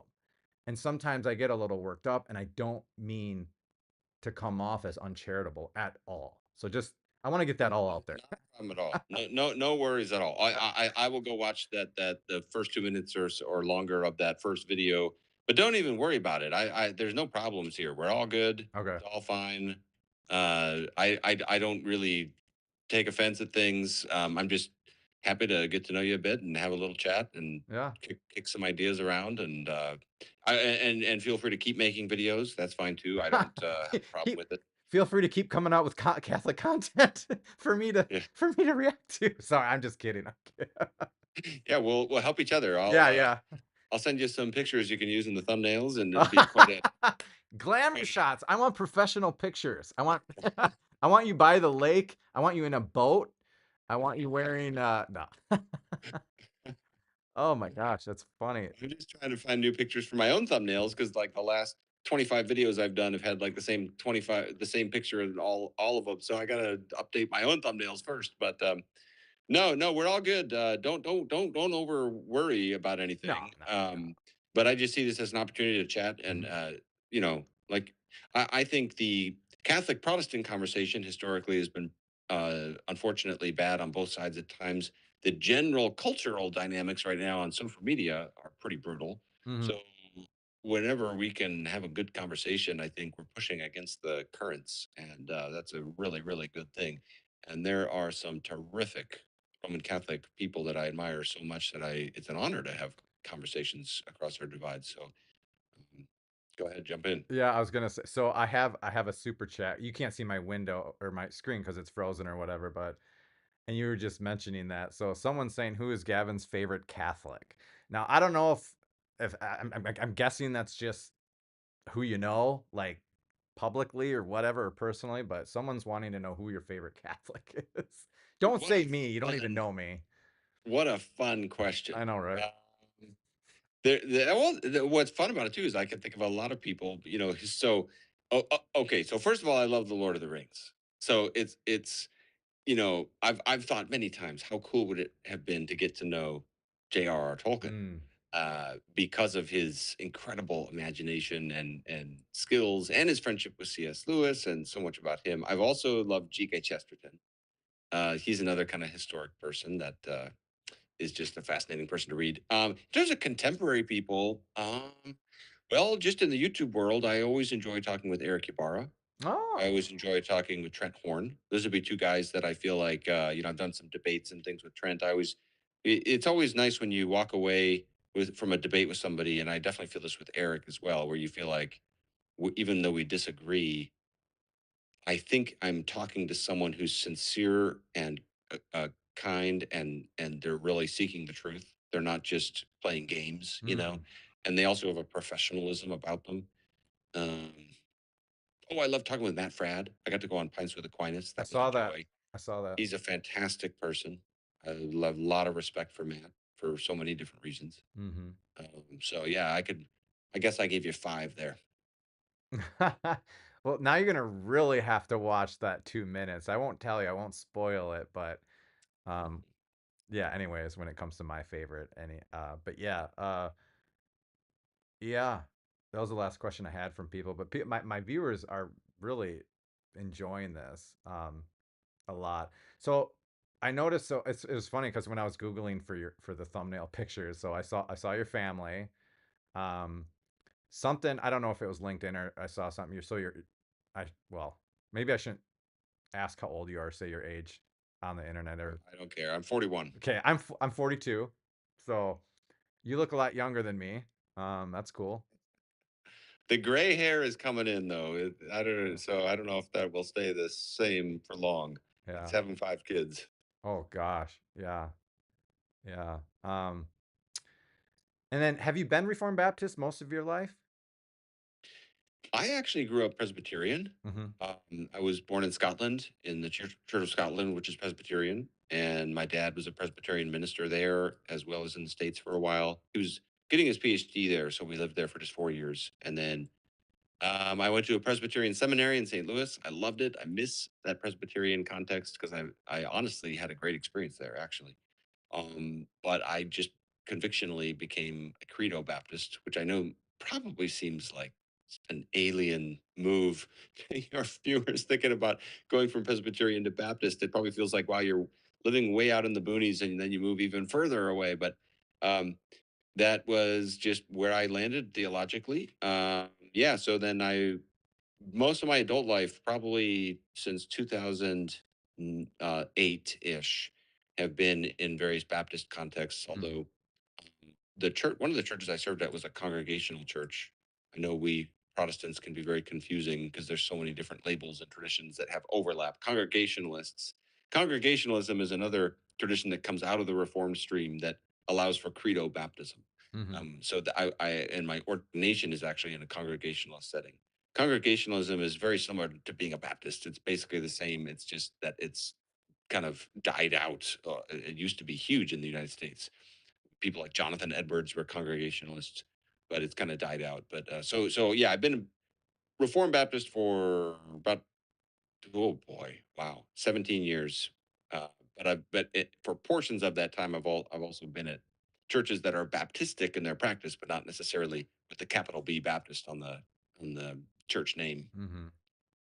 So I didn't know it. So you're a pastor. Yes, although my current role we just moved a year ago, and I took on a new role at a church, which is very limited. So Truth Unites is my main job right now, and then I teach part time, and I just serve teaching a seminar each Sunday morning at my local church. Sometimes I'll fill in and preach. Sometimes I'll teach on the Wednesday night class as well. So um, yeah, but I've been a pastor most of my adult life. That's been my main vocation, part time, and uh, That's great. That's great. Can you still hear me? yeah, I can hear you. Yeah. So do you know much about confessional Lutheranism? So Dr. Jordan B. Cooper, he's from the AALC Synod, and I grew up in the Wells Synod. Do you know much about Book of Okay. Concord Lutheranism? Anything? Yeah, not in an intimate way like you do, I'm sure, but I've been kind of fascinated with Lutheranism as I've just had a lot more Lutheran friends over the last few years, and unfortunately, I I the last video I put out on my channel was a criticism of Lutheranism. So yeah, so I the criticism of Lutheran Christology. So I've been hearing from my Lutheran friends a little more over the last 72 hours. But I'd love to learn more about Lutheranism because I kind of find it a fascinating tradition. That's interesting. So that's your background. It is, yeah, 25 years, and then converted to the Catholic Church 10 years ago. 10, yeah, 10 and a half years ago. So, and I just started my YouTube channel, I mean, making content 6 months ago. And you said, I'm sorry, did you say 2020? Yeah, I started toward the end of 2020. Okay. Congrats on 100,000, by the way. Thank you. I did, as of 2 hours ago, I got the plaque in the mail, which was kind of fun. Yeah, you gonna hang it up? Um, I don't know where it would go, so I haven't even thought about that. I'll have to think about where to put it. It hasn't even been on my mind. I guess my background has a blank spot over my right shoulder, so I just have to figure out how to put it up. Maybe I should do that. Yeah, or sell it on eBay. I mean, I hear they go for like what, 10 grand? No, If only. yeah. So you don't get a plaque for like 50K or anything. It's 100K, right? Yeah, I think the first plaque is 100K, and then the next one is 1 million. So even after you get that first one, you're probably going to be just out there for a while before you see another plaque. Okay, I have a quick question for you from a viewer here, if you don't mind. Sure. Okay. Yeah, let's take a few questions from people if you want, and then if there's nothing else, if there's anything else you want to talk about, we can, and then I'll hop off Yep. probably in about 15 minutes or so. Yes, thank you, Gavin. Really appreciate it. So, question is, Gavin, would you consider a live discussion with Keith Nestor? He was a Protestant pastor, now is a devout Catholic. I think you two could really build some bridges. Yeah, I'd definitely consider it. I don't know him well. I've kind of seen his name and some of his videos are floating out there. Um, but I can't say I'm super familiar, but he seems like a nice guy, and I'm always happy to do dialogues. The hard thing for me is just debates and dialogues tend to take a little bit of time Mm, to sort of prepare for, especially if they're more formal and they're like on a specific topic. And so it's just a matter of scheduling and that kind of thing. But yeah, I'm always happy to talk. that's awesome. I love how transparent and open you are. That's great. That's the real deal, man. I got another question here. This is, I'm guessing, a little satirical. So just says, when are you becoming Catholic? People ask me that all the time, but the Eastern Orthodox say the same thing. They say, "When are you becoming an Eastern Orthodox?" And atheists say, "Oh, he's on his way to leave his faith." And I'm like, I think a lot of that is sometimes just projection. I don't know. I don't know how to Yeah. make sense of it. Here, I have a question. You don't have to answer it, but it's an either or. So it's a false dichotomy, so you don't have to answer it, but I'm not asking which one you would join. I'm just saying which one, like, do you prefer or are more partial to? Catholicism or Eastern Orthodoxy? Yeah, I this will is not take offense, by the way. right. Yeah, yeah, yeah. No, this is kind of a fun question to think about. It is hard to um it's hard to lean strongly one way or the other for this one. It I see there are things to each side that I kind of see as either a strong point on their side or uh something that is particularly praiseworthy, and that such that they tend to sort of cancel each other out. So whenever I ask about this, I always think actually I'm inclined more toward the Oriental Orthodox because they are not obliged to accept Nicaea too, and also because they are so much smaller. And same with the Assyrian Church of the East, they've tended to be of necessity more ecumenical historically. Um, but between those two, I believe in the filioque. Mm. So that side's from the West. I love the tradition of spirituality in some strands of the West, Mhm. though I also do some strands of the East. Um, and I find the more hardline exclusivistic ethos of especially internet orthodoxy, but also some strands of historic orthodoxy to be off-putting. Yeah. And so those are all positives for Roman Catholicism, but I think Roman Catholicism, in my view, has more to defend, and things like indulgences and so forth are more challenging to defend, in my opinion, Yeah.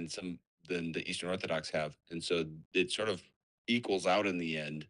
Um, but yeah, I think if people have asked me before, if you had to be a Christian outside of Protestantism, where would you land? And I do think, I mean, it's a hard hypothetical to think of because I don't think that would ever happen. Mhm. But I do think it'd probably be the Oriental Orthodox, Mm. simply because of the reasons I went into. Interesting. Yeah. I know a little bit about the Oriental Orthodox and the Miaphysite and the non-Chalcedonian nature of Christ and everything.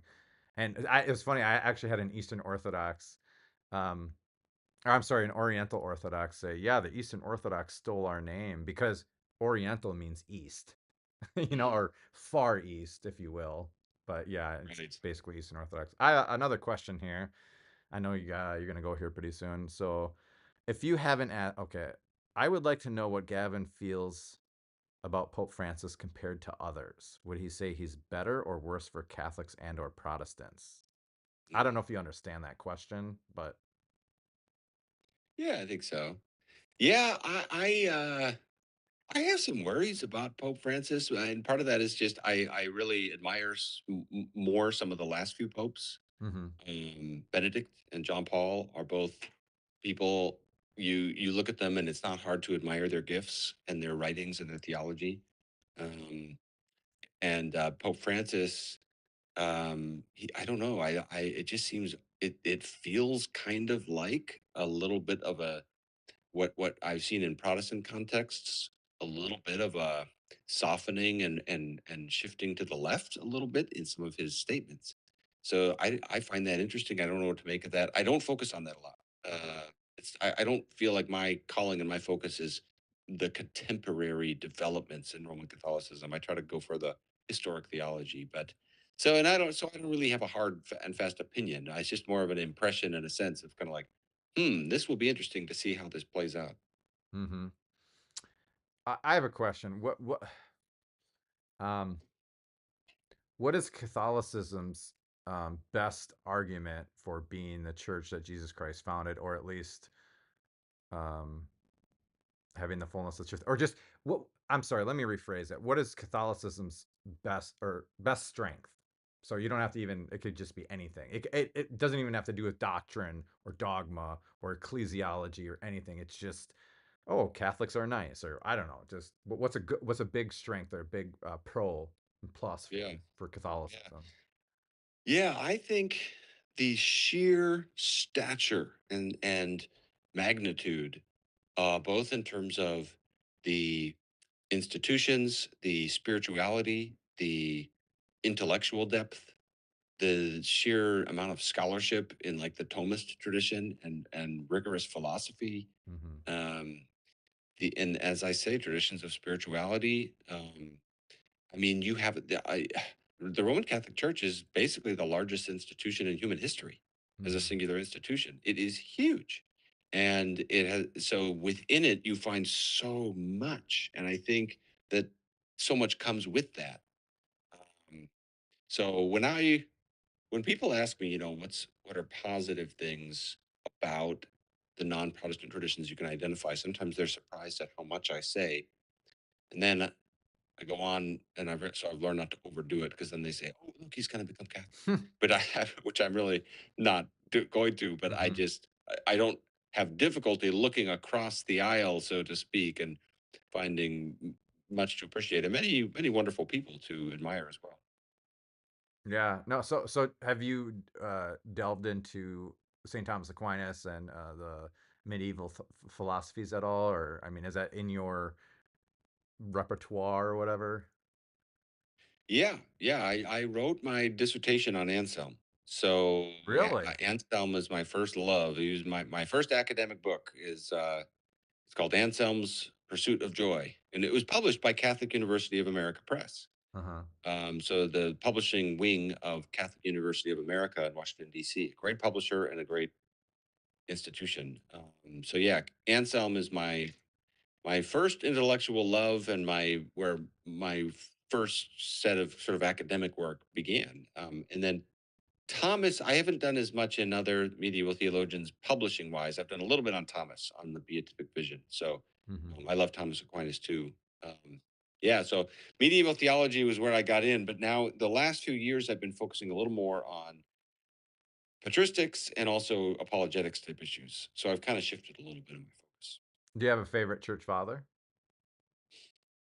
It's hard to pick one. Well, it would have to be Augustine, which I know is There you go. a That's a good answer. cop out answer because No, it's it's not. such an easy choice in a Oh, sense.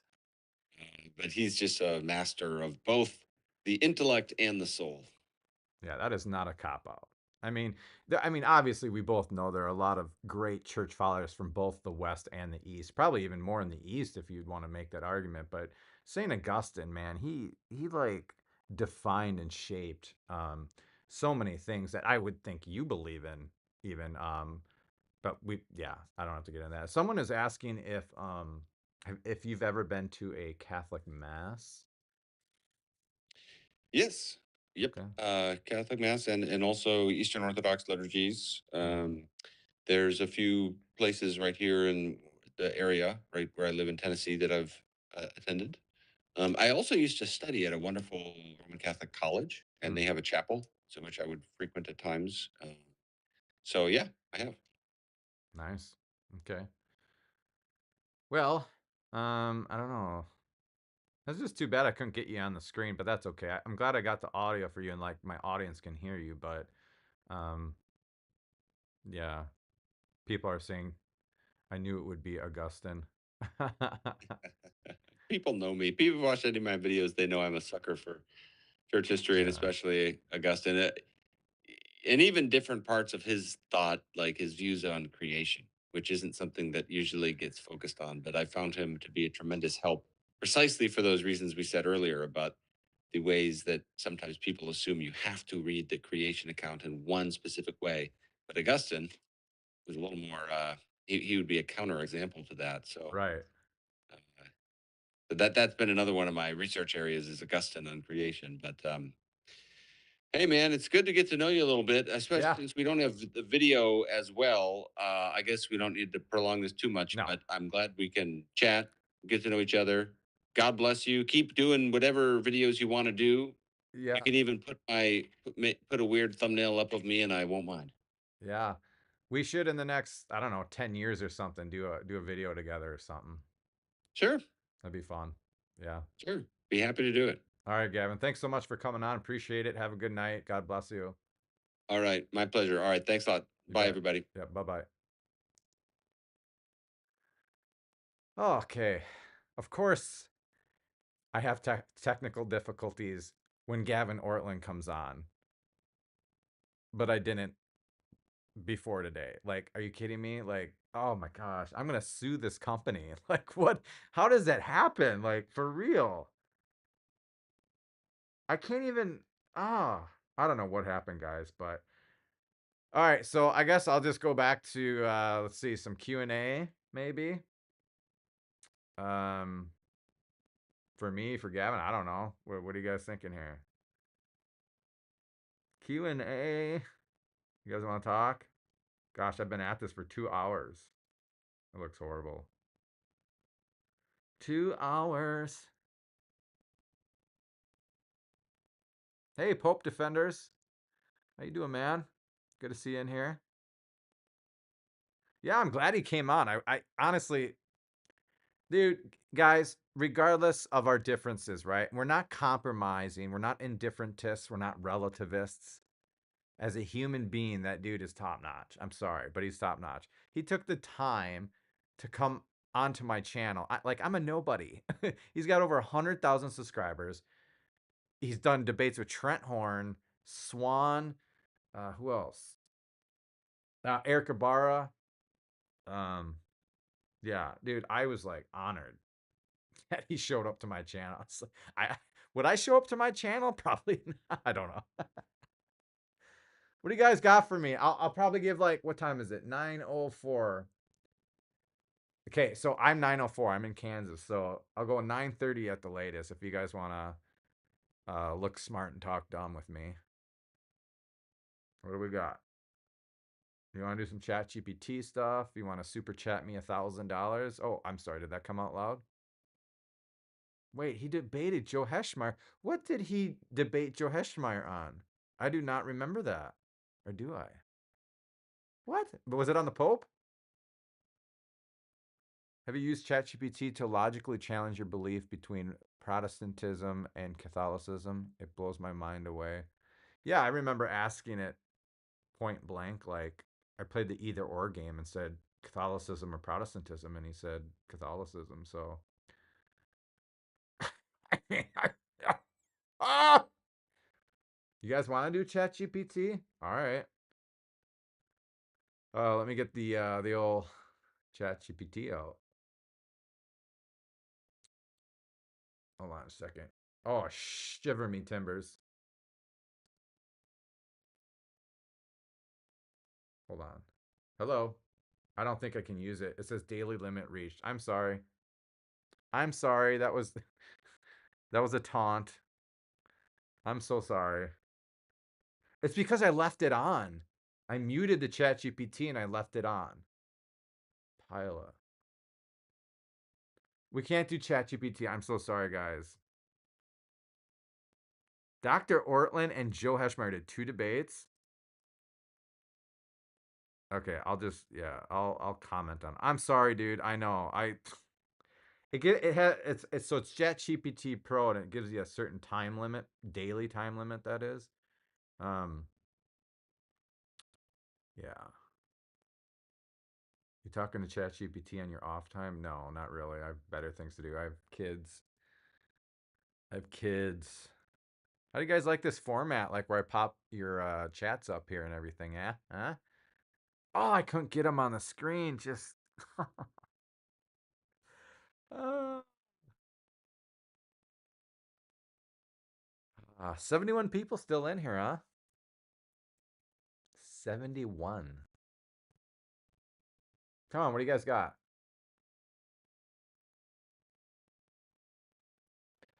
Gospel simplicity. That's Austin, right? He's another humble dude.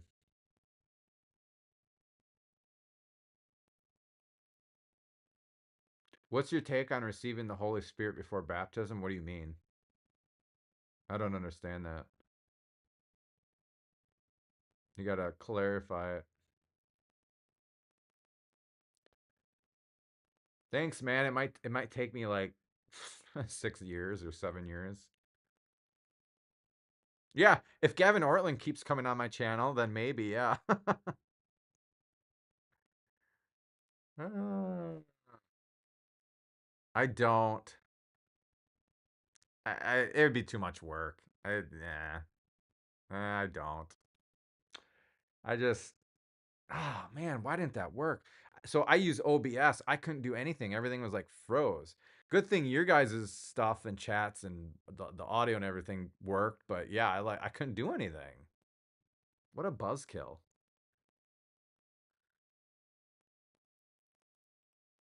Holy Spirit before baptism and then do a symbolic water baptism? Oh, you're talking about like reformed. I mean, we don't believe in that. So ontologically, how does that happen? Hmm. I mean, God dwells in us by immensity in everybody. So, like at the time you're conceived, by immensity, God dwells in you, but not in the sacramental, sanctifying friendship kind of way.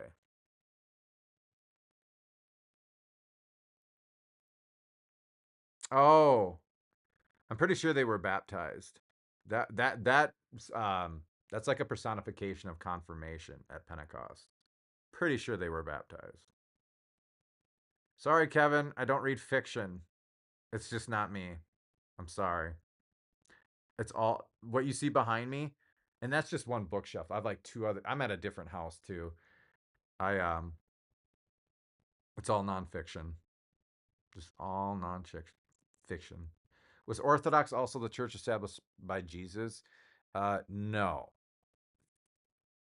The what you can say is that their patriarchs have apostolic succession. So I mean, ecclesiastically, no, right? I'm not gonna say they're schismatic. Okay, I'm not gonna say that. But they broke off from the church and they're not in union with the Pope. The Catholic Church was founded by Jesus Christ. So it's just like the Oriental Orthodox and the Syrian Church of the East. Like they're true valid churches with true valid apostolic succession, not in union with the Pope. So yeah, you can't really say that Jesus Christ founded a break off church or whatever. You know what I'm saying? Yes, but argument would be they had Holy Spirit prior to baptism, but clearly it was a confirmation to baptize Gentiles. I don't understand that. Oh, do you mean like when Jesus breathed on them, the Holy Spirit to confer the sacerdotal power to forgive sins? I don't know. Maybe it's just me. Maybe I'm not understanding. I don't know. But uh, what is your take on people who, when they see the word baptism in Scripture being salvific, obviously take it to mean spirit baptism? Uh, like, well, you got to clarify or qualify for me. What do you mean by spirit baptism? Because I mean, a valid baptism involves the Holy Spirit, water, form, matter, and intention, right? So we could call it a spirit baptism, but by spirit baptism, do you mean a non-sacramental baptism, like a symbolic, nominal baptism? I guess I don't. You'd have to clarify that for me.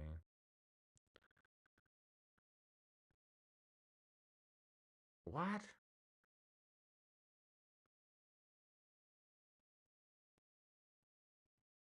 But see, that doesn't make sense though, Rod, because the Orthodox Church isn't one. There are many ethnic autocephalous churches. So what do you mean by the Orthodox Church? That really doesn't make sense. That's like saying, I don't know what that's like saying. It's getting late, but yeah, you can't really say that.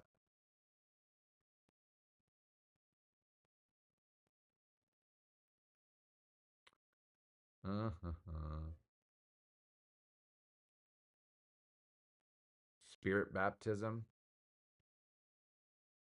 Yeah, that seems like a, again, no offense. It just seems like a Gnostic, um, nominal kind of thing. You tell like I'm like running out of gas. I'm trying, guys. There's still 62 people in here. Listen to me yap, yap, yap, yap.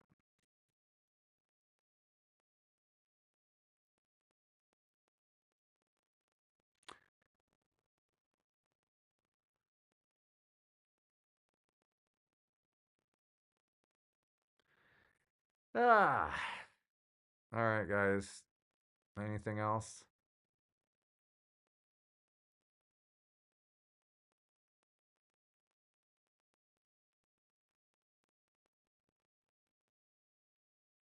Hmm.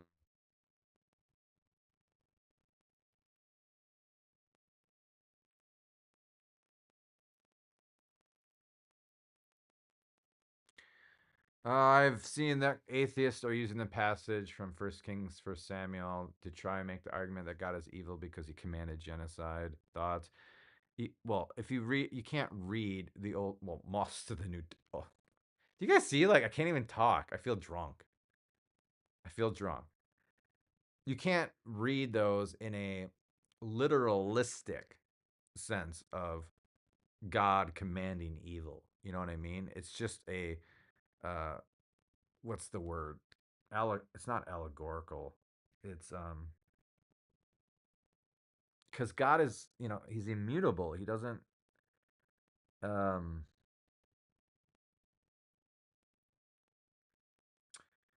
uh, it'd almost be like, since God is providential, right? God's providence kind of dictates everything in his permissive will and in his absolute will.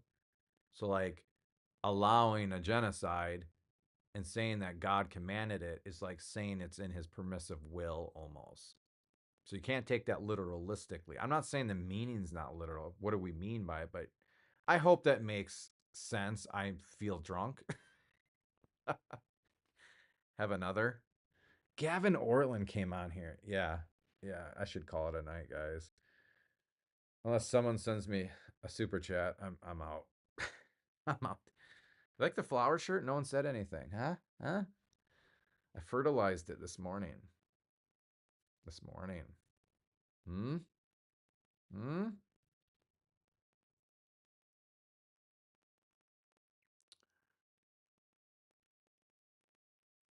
Oh, guys, I gotta go. I don't even I don't even know what to say or do or think.